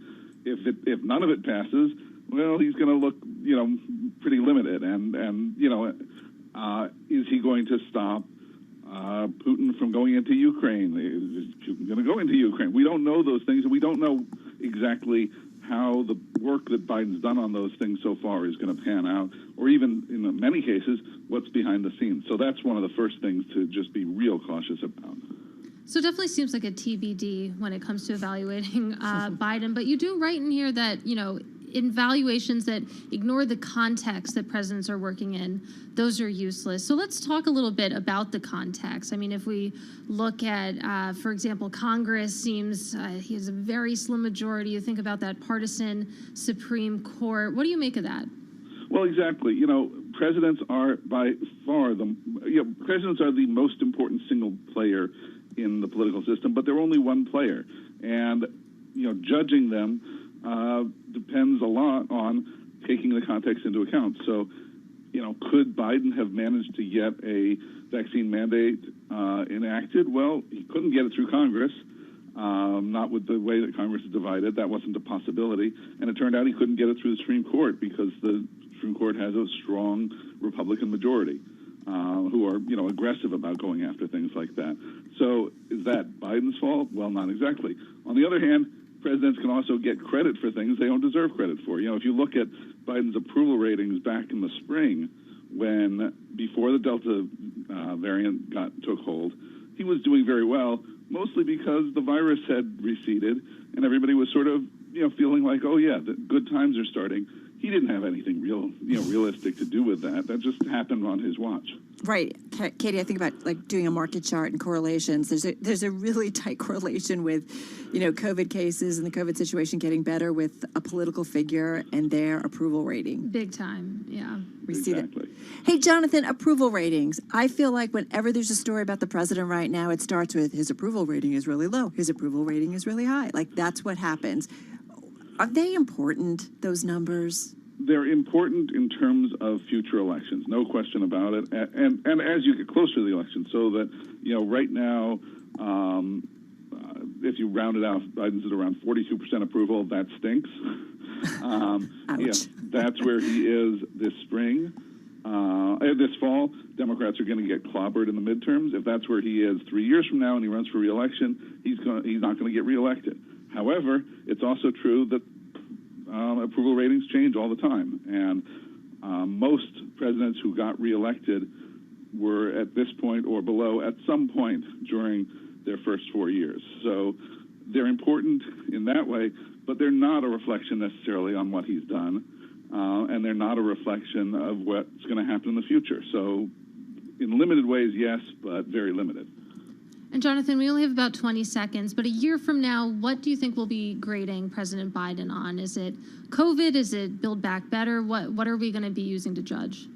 I think that the bottom line is going to be the pandemic and the effects of the pandemic. So whether that's the economy and inflation, all that, the spin-offs from the pandemic, that's what's going to really turn out to be the things that voters grade him on. Whether political scientists think or pundits think so, that's a little more complicated. Right, it's the economy and it's COVID. Stupid. Not you, Jonathan, but just the saying. All right, Bloomberg opinion columnist Jonathan Bernstein, really appreciate it. Let's get back to world and national news. Over to Nancy Lyons. She's in D.C. Hey, Nance.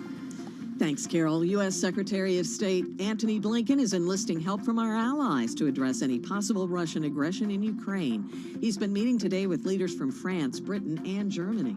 The goal that we share was to seek a diplomatic path to de-escalate tensions caused by Russia's massing of troops along Ukraine's borders, to deter and prevent a further Russian invasion or destabilization of Ukraine. Blinken says the U.S. and our allies are bound together by what we care about in the world. Next, he'll be heading to Geneva, where tomorrow he's set to meet with Russian Foreign Minister Sergei Lavrov.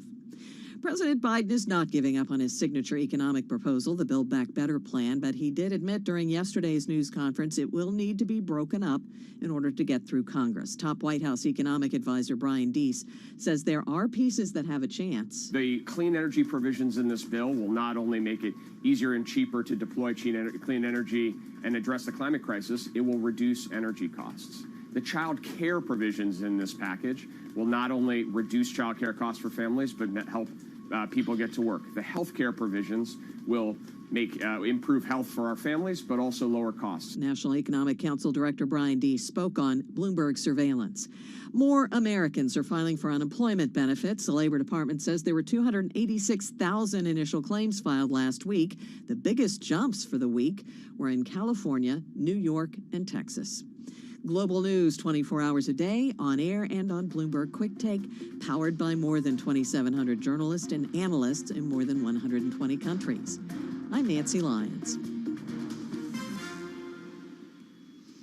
All right, Nance, thank you so much. I think earlier, Katie, I asked if you were ready to buy a house or looking to buy a house. I got another question for you. You ready for a brain implant? Absolutely not. I'm not even ready to buy a hamster at this point. Definitely, please don't put anything in my brain. But Elon Musk, he's trying to. He's tried everything, and you got to give him points for that. This great story by Sarah McBride. It's on the Bloomberg and at Bloomberg.com. And she writes about Elon Musk's brain implant company. It's called Neuralink, and it's now hiring a clinical trial director, which is a big sign that the company's longstanding goal of implanting chips in human brains is coming closer. And I guess they've done some work that shows monkeys being able to play video games with their thoughts alone. Yeah, their animal trials seems like, at least, the company is saying they're promising. Elon Musk has said, he told the Wall Street Journal last month that he would hope to implant this device in human brains sometime in 2022. But this job description, it was recently posted, so they're still trying to hire for this role, but they're looking for someone who will work closely with some of the most innovative doctors and top engineers, as well as with Neuralink's first clinical trial participants. So they are edging closer. They still need to fill the role, rather. Right. And we're already in 2022. Right, exactly. But listen, right, how much we've learned about making a vaccine because of COVID. Like, we understand this process, and, you go through all these trials and lab experiments, and you work on it, and then you maybe test on animals, and then you go into the in-human testing. And so we do know the first in-human test that medical device makers generally, and you would assume this as well, must go through the path to the U.S. Food and Drug Administration approval. It's known as a feasibility test. And then after a submission, review and approval process with the FDA based on the feasibility test. That is a pivotal device test. So it has a few steps to go, safe to say, but it looks like it's on its way. Yeah, and I mean, it is hard to know exactly where they are in that process because, as Sarah McBride writes, neither Neuralink nor the FDA did respond to requests for comment. Okay, so you're not ready for it, huh? I'm not. Are you ready for it? I don't even want to play video games generally. Yeah, I'll pass.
Headlines and breaking news 24 hours a day at Bloomberg.com, the Bloomberg Business app, and at Bloomberg Quick Take. This is a Bloomberg Business Flash.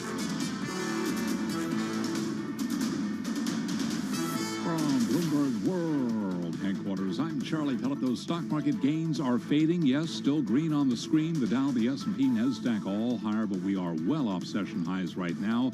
The global sovereign bond sell-off pausing, and investors are focused on earnings to assess the recovery. The S&P now up by 14. That is a gain of 0.3%. The Dow up 121, up by 0.4. NASDAQ up 60. That is a gain of 0.4%.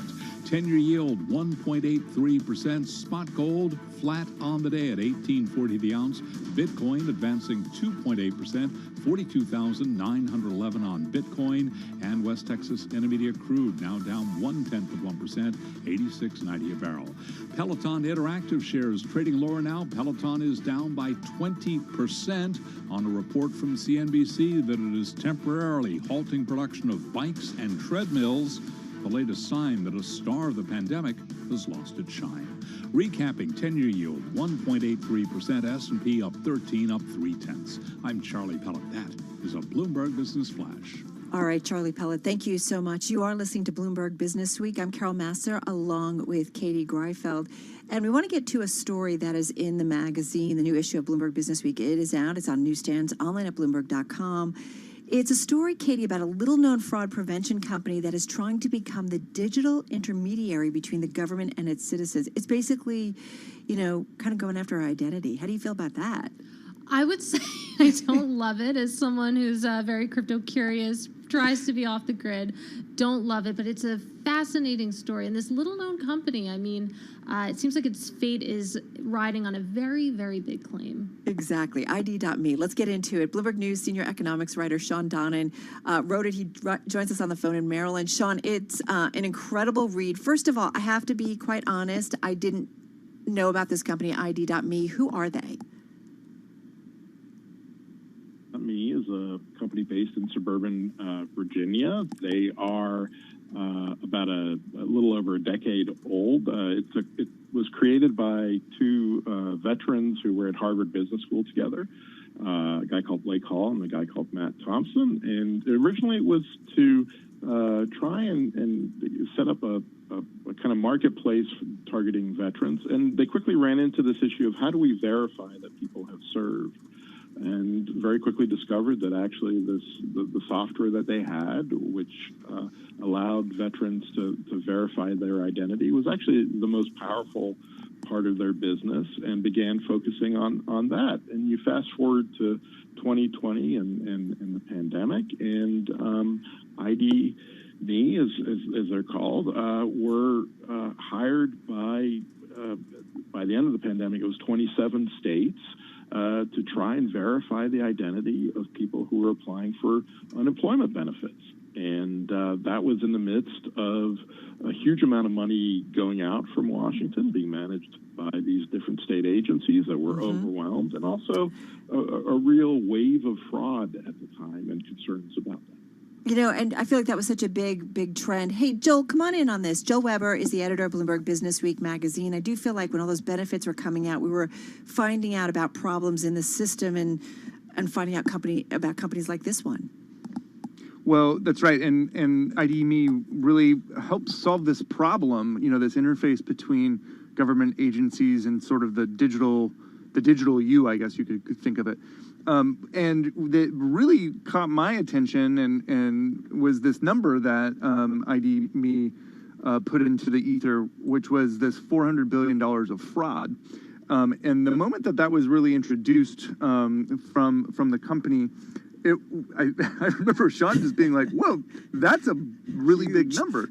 And so that kind of set off like our interest in it, because we no one had really been able to actually connect dots to anything that big, and boy, it was big. And so I think one of the things that the story begins with this is, there's this number that gets thrown out, and all of a sudden the apparatus kind of springs up around it to to show how government might be getting taken advantage of, that maybe these programs shouldn't even be around to begin with because we're not able to actually execute them correctly. But then I think it becomes more nuanced. And Sean, I'll take it back over to you, because that 400 billion number, how real is it? Do we think? Yeah, so I mean, what's really interesting is the CEO, Blake Hall, came out with this estimate that essentially half of all unemployment benefits that have been paid out by Washington have been stolen by fraudsters. He was billing it as the biggest cyber heist in American history at the time. And at the time I was looking that he came out with that, I was doing some reporting on the unemployment system and people who were struggling to get the benefits that they were owed at the time. And one of the things I kept hearing from people was that they were running into problems getting through ID.me's verification and essentially validating that they were who they said they were, and that a huge number of claims were being held up because of this in the system. So I kind of immediately or fairly quickly got in touch with Joel and some of my other editors and said, hey, we really should be digging into this more deeply and kind of interrogating this a bit more, because, and then, you scratch the surface a little bit more and you discover that ID.me actually last summer signed a contract with the IRS to help deliver the child tax credit payments that went out. And so that if you set up an online account with the IRS, you have to use ID.me now. They also have an account with the Social Security Administration. They also do work with the Veterans Affairs Department, which means veterans who are seeking medical care sometimes have to set up ID.me accounts. Altogether now, ID.me says it has 68 million registered users. That's 1 in 4 American adults who, whether they know it or not, have an ID.me account or at some time have verified their identity there. And it's becoming this kind of gatekeeper to government services and benefits. And we had this stress test in the pandemic with what happened in the unemployment system. And while ID.me says rightly that they stopped a lot of fraud and so on, they also had a lot of problems associated with their software that raise a lot of questions about who we should allow to be the kind of gatekeeper to government services, and should it be a for-profit private company? So, one of the things that the story goes into is sort of this Kafka-esque world that can descend upon you when you try to prove who you say you are, and that goes awry. And it's worth mentioning that majority of people who use ID.me probably don't have this problem, but how weird can it get, Sean? The identity purgatory, I think, is what you called it. Yeah, and one California state assemblyman called it identity verification jail, essentially. And we've also had people out in California, we've had activists out there, say, look, we're essentially convicting people of a crime simply, by algorithm sometimes, by blocking them from benefits and forcing them into this appeals process. Look, I got had a call today from Annette Wright Warmington, who we quote in the story, who's a 65-year-old healthcare administrator. She just started work at a community clinic recently. She's in a better place than she was a few months ago. But she spent a lot of her spring last year just trying to get through the ID.me system. And what she said, it was like opening a door and running into a brick wall over and over again. Because when she tried, essentially one of the issues, you take a selfie of yourself, they match that to scans of your driver's license or your passport or some other document. There's a facial recognition software, and it often doesn't work for people. And then when that doesn't work and you have 3 tries, you get locked out for 72 hours. Eventually, Annette Wright Warmington had to go to lawyers and enlist lawyers to help her get through the system. We got to run, Sean, but that's terrifying when I was reading that. Bloomberg News senior economics writer Sean Donnan, and of course, Joel editor of Bloomberg Business Week. This story in the magazine. Do check it out.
the close. Bloomberg's comprehensive cross-platform coverage ahead of the U.S. market close starts right now.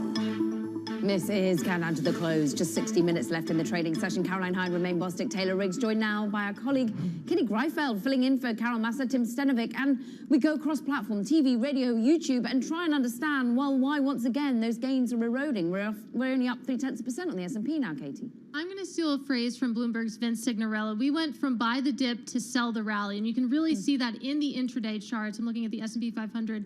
Going to close about 0.4% higher if we hold on to these gains.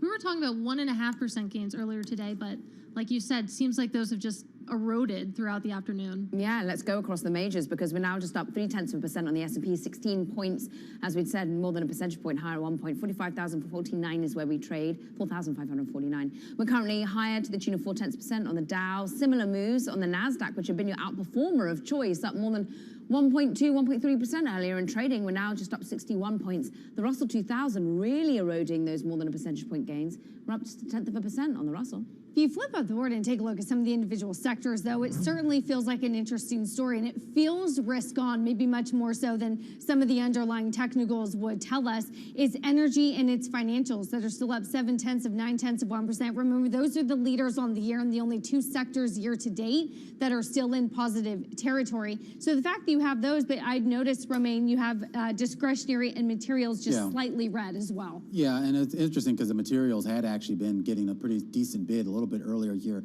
in the day. That's kind of fading here. Microsoft still holding on to some of those gains. It's up about 1% here on the day. Of course, all eyes are going to be on Netflix. It had been in the green, now flipping into the red, down about 0.5%. Those earnings will be coming after the bell, after 4 p.m. today. Of course, we'll have a full coverage wall-to-wall on that once it hits here on all of our Bloomberg properties. And then keep an eye on what's been going on Peloton. Peloton shares now are back around the lows of the day, down 22% here. And also keep an eye on Affirm. It was interesting. This actually had turned south earlier when we got the Peloton news. Remember, last year there was a lot of talk about how much of Affirm's business was tied to Peloton. Then, of course, they announced that deal with Amazon. They said that was going to be a big diversifier for it. Apparently, that was good timing. Those shares now back in the green, up 1.5% right now at the moment. And you talk fintech, I raise you, and talk what's happening in terms of crypto right now, because, well, finally, after being promised all the way back in September of 2021, the Fed is now publishing its half views, I guess, on where it's going to go with the U.S. digital coin issuance.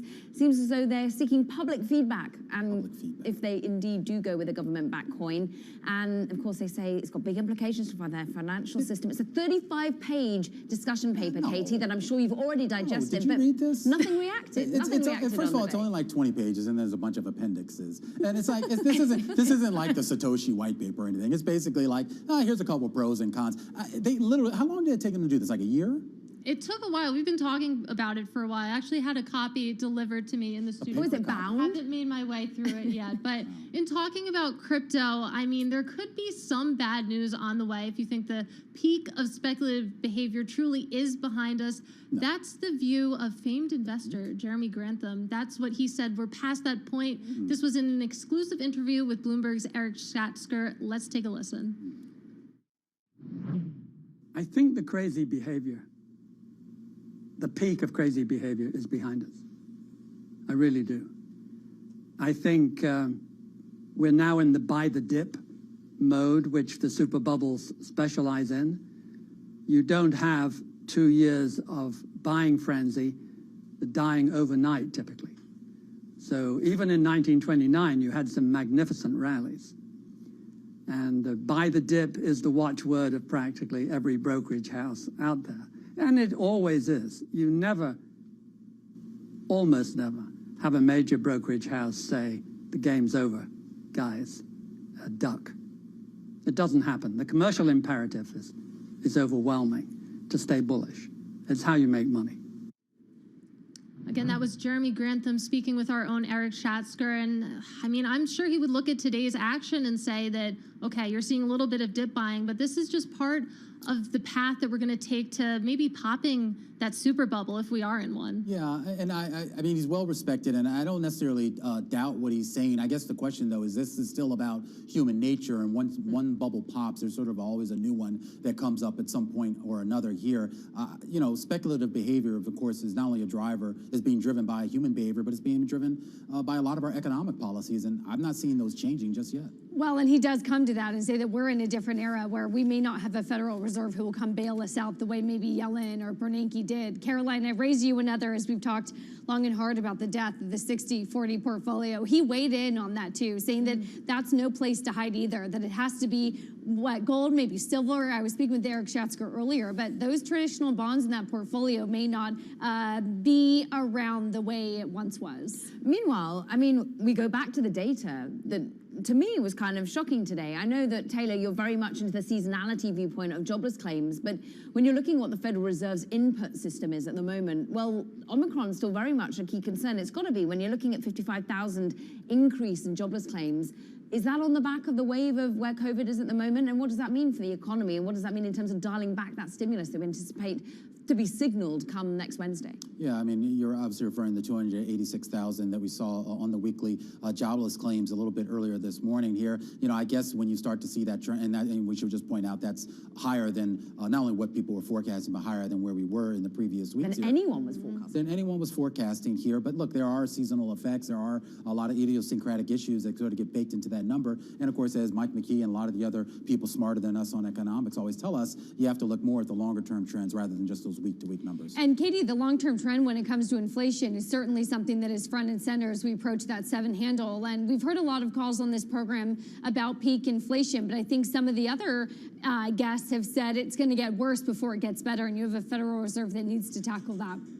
And it seems like that is front and center for the Federal Reserve right now. And I mean, we'll see what happens. I don't know if you guys have been talking about a potential 50 basis point hike in March. Seems to be a big outlier at this point, but it's a sign of the times that people are talking about With it. romaine lettuces as expensive as they are.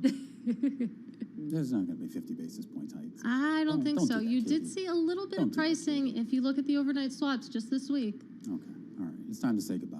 Goodbye. All right, that does it now for our simulcast. We're going to be back together again live on TV, radio, and on YouTube just before 4 p.m. for our Beyond the Bell coverage when we take you through today's market close.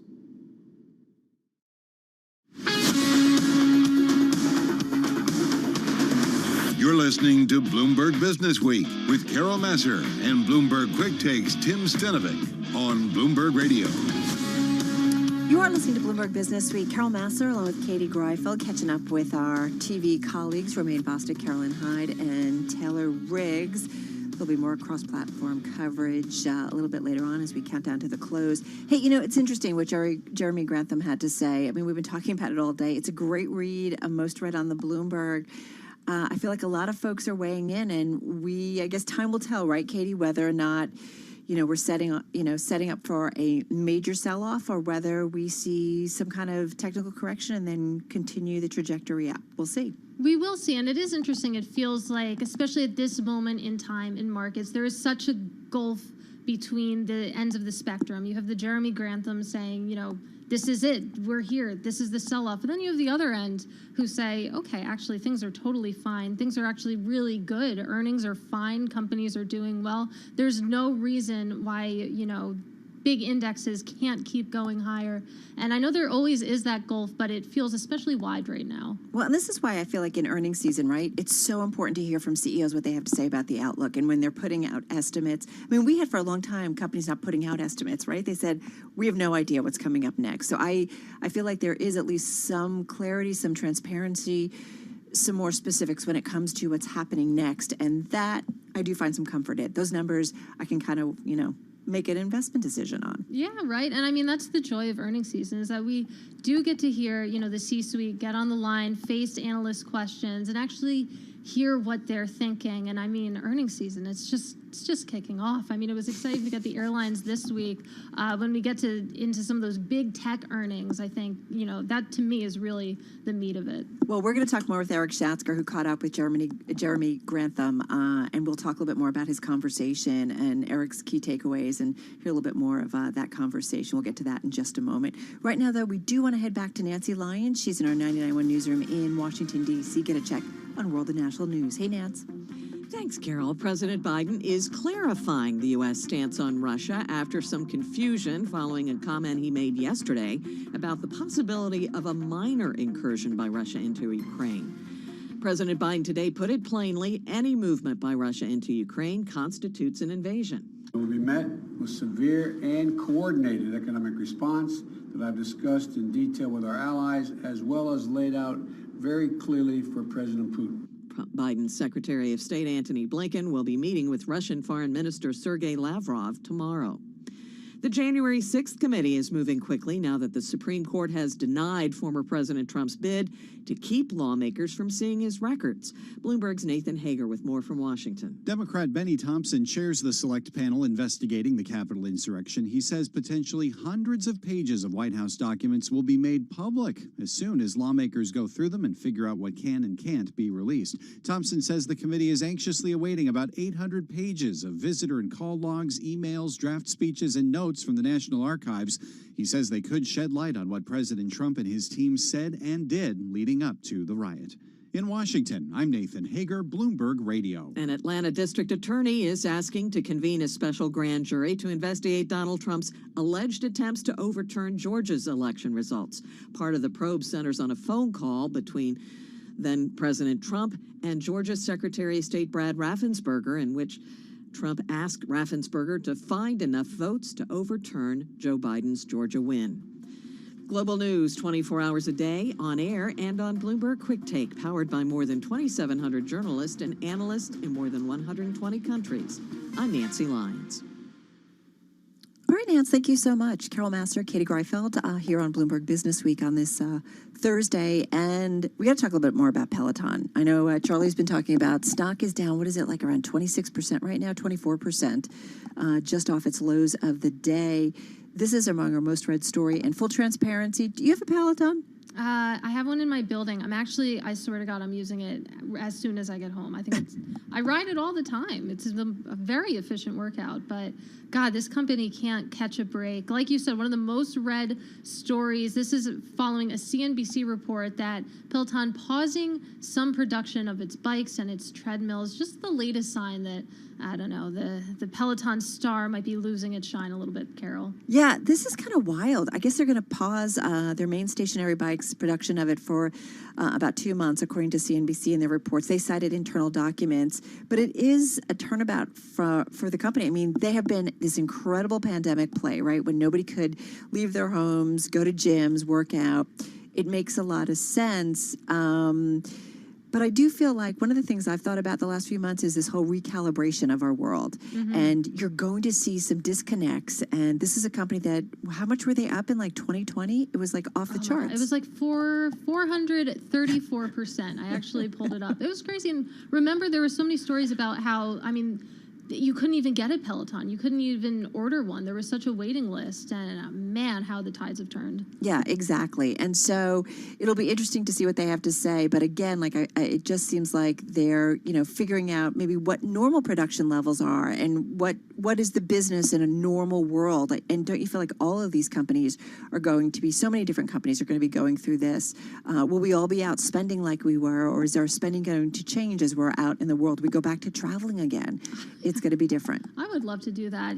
Peloton, it is still trying to develop new products. It's worth mentioning. It has a strength training device called Guide, but interest has been lower than expected, according to CNBC. My daughter's been on it. We have one too. She's been on it, and she's like, Mom, I love this app. Like, there's all these different things you can do. Great product, but not...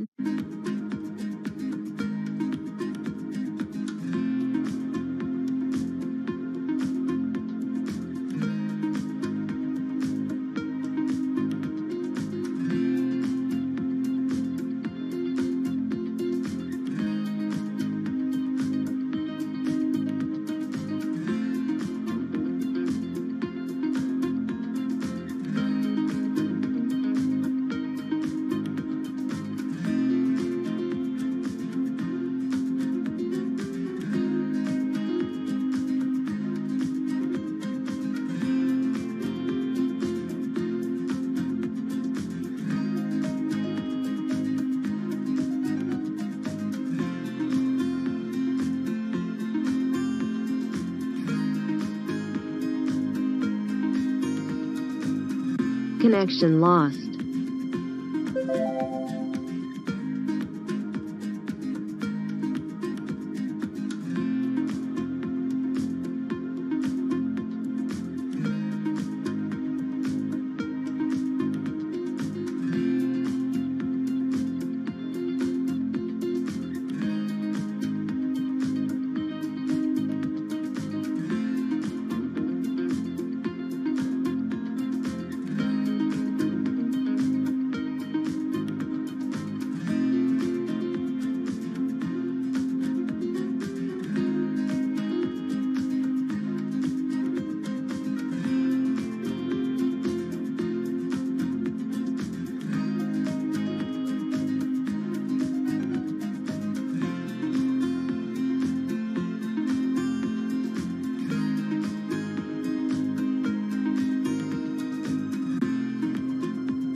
Headlines and breaking news 24 hours a day at Bloomberg.com, the Bloomberg Business app, and at Bloomberg Quick Take. This is a Bloomberg Business Flash.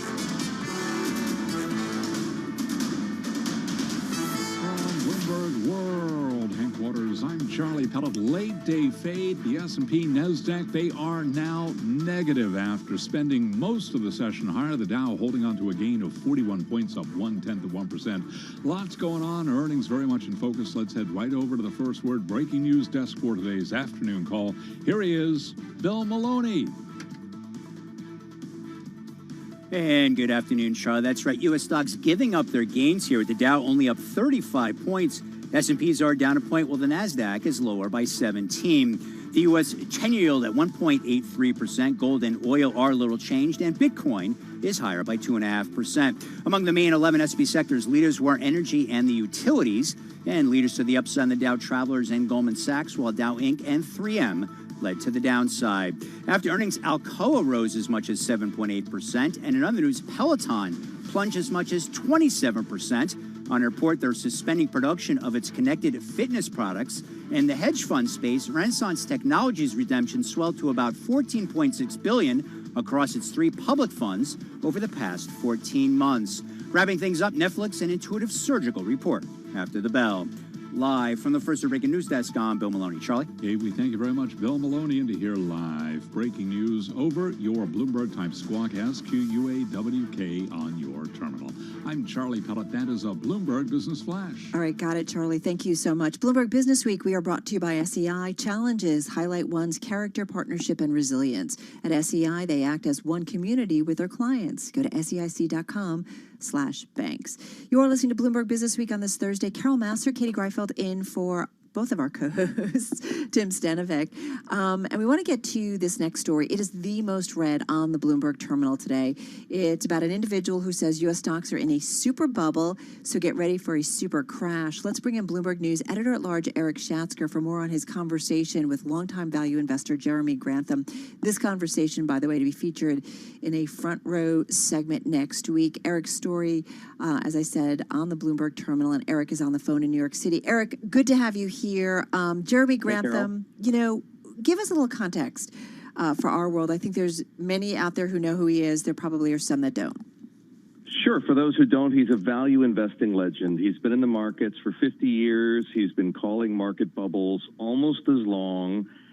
People think of him as a perma-bear, but to be honest, the reputation is a little unfair. Yes, he has called bear markets before, in Japan in the 1980s, in tech stocks in the late 1990s, early 2000s, and in the housing market heading into the financial crisis. But he has also at times been pretty constructive on the market.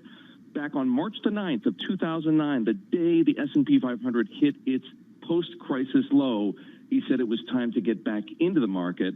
But now, as you said, he is calling this a super bubble, only the fourth in 100 years, and he is predicting one epic crash. And Eric, let's walk through some of the alarm bells that he's seeing. What is giving him the confidence to say that we are in the super bubble now, and it could be popping soon? He says the pattern that has played out in the past, in 1929, in 2000, and in 2008, and also in Japan, I should add, in the late 1980s, is repeating itself.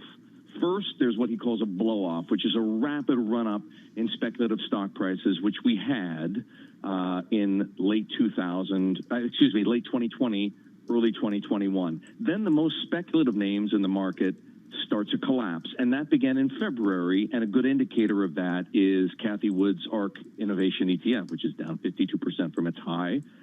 And then he says stocks that typically outperform in a bull market, like the mid-caps, the Russell 2000, begin to underperform the higher quality blue chip names, and that's exactly what played out in 2021. He says that is a recipe for a crack in the market.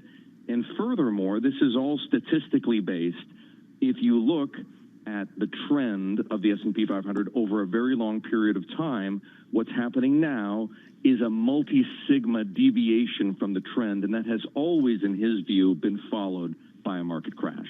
All right, you did have a conversation with him. We want to play a little clip, and this is just a segment, Eric, where you asked Jeremy Grantham, if this is a sell-off, what's the bottom? Check it out, everybody. I think the crazy behavior, the peak of crazy behavior is behind us. I really do. I think we're now in the buy the dip mode, which the super bubbles specialize in. You don't have 2 years of buying frenzy dying overnight, typically. So even in 1929, you had some magnificent rallies. And buy the dip is the watchword of practically every brokerage house out there. And it always is. You never, almost never, have a major brokerage house say, the game's over, guys, duck. It doesn't happen. The commercial imperative is overwhelming to stay bullish. It's how you make money. That's Jeremy Grantham, Eric's conversation, a front row conversation that you can hear in its entirety next week. You know, Eric, what's interesting is he's right. Every Wall Street house, I feel like, has been coming out since the sell-off began this year saying, wait, buy, it's still okay, it's still okay.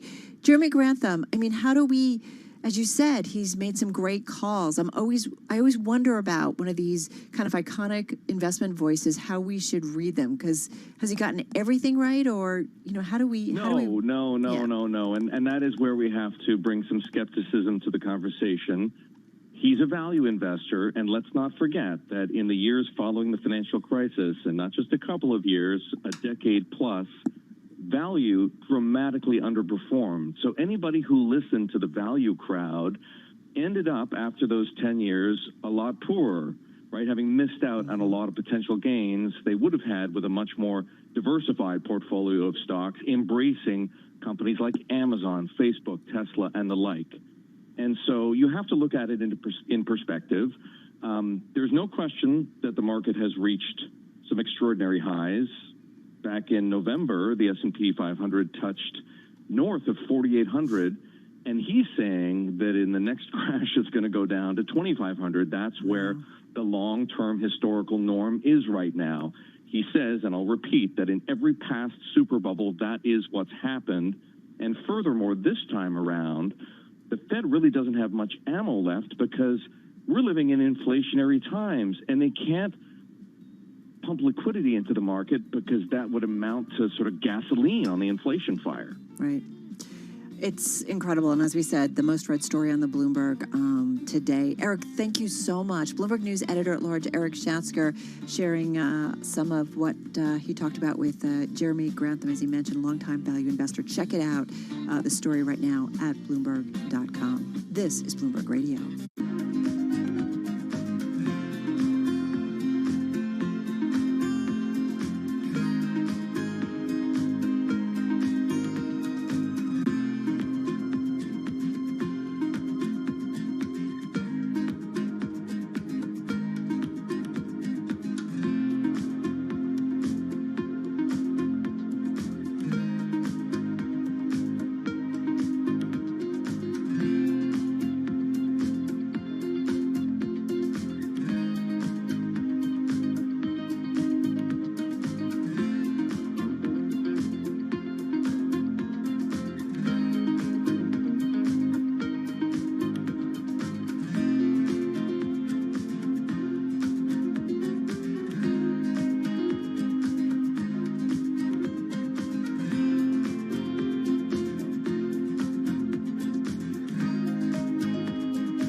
Broadcasting live from the Bloomberg Interactive Broker Studio in New York. Bloomberg 1130 to Washington, D.C. Bloomberg 99.1 to Boston. Bloomberg 106.1 to San Francisco. Bloomberg 960 to the country. Sirius XM Channel 119. And around the globe, the Bloomberg Business app and BloombergRadio.com. This is Bloomberg Business Week. You know, it felt like Friday. Doesn't it kind of? It did. These short weeks, they're killer. God, I'm just like, ugh. Okay. Anyway, we are kind of glad it isn't, and the day isn't over, because we do want to talk a little bit about retail. We have a good guest up on that coming up in just a moment. Nikki Baird over at Aptos. We'll bring her in just a moment. In the meantime, let's get you caught up on the trading day. And what, Charlie Pellet? Just about 29 minutes left. Indeed, and we've gone from green to red since our last update. We've got the Dow, the S&P, NASDAQ now all firmly in the red, giving up earlier gains. Stocks spent all day long trading higher, but right around 3:15 or so, we saw stocks turn to lower, with the S&P down now by 13, drop now of 0.3%. We've got the Dow down 37, drop there of 0.1%. NASDAQ down 59, drop there of 0.4%. Stocks trading off session highs, while the global sovereign bond sell-off pauses, and investors do remain focused on earnings to assess the recovery. Peloton Interactive shares plummeting now by 24% on a report from CNBC that it is temporarily halting production of bikes and treadmills, the latest sign that a star of the pandemic has lost its shine. 10-year up 10/30 seconds, 10-year yield 1.82%, gold down 0.1%, 18.38 the ounce, and West Texas Intermediate crude down 0.1%, 86.90 a barrel on WTI. Goldman Sachs and Citigroup are among the banks asking London staff to get back to their desks after the UK dropped its work-from-home guidance. And here in the U.S., Dr. Chris Beyer, professor of epidemiology at the Johns Hopkins Bloomberg School of Public Health, told us there is welcome news about the Omicron variant. I do think that one of the things that is really encouraging is that South Africa is a good example, so is the UK. Places where there was a lot of Omicron do see these rapid declines. We're seeing that now in New York, New Jersey, Connecticut. Some of the earlier places that were hit with Omicron are showing about a third decline in new infections. So that is really going in the right direction. Dr. Chris Beyer with the Johns Hopkins Bloomberg School of Public Health, which is supported by Michael R. Bloomberg, founder of Bloomberg LP and Bloomberg Philanthropies. Checking some of the vaccine stocks that we follow every day at this time. Pfizer up 1.3%. Its German partner BioNTech, its ADRs down 2%. AstraZeneca's ADRs up 1.4%. Moderna down 2.3%. J&J, Johnson & Johnson lower by 0.3%. Among the companies reporting after the bell, Netflix down now by 0.9%. And finally, for drivers who dream of cruising around in a Tesla but can't afford one or perhaps have commitment issues, there's a new option. Entrepreneur Scott Painter, best known for founding auto pricing company TrueCar, has launched a Tesla subscription service giving customers a Model 3 sedan for a flat monthly fee.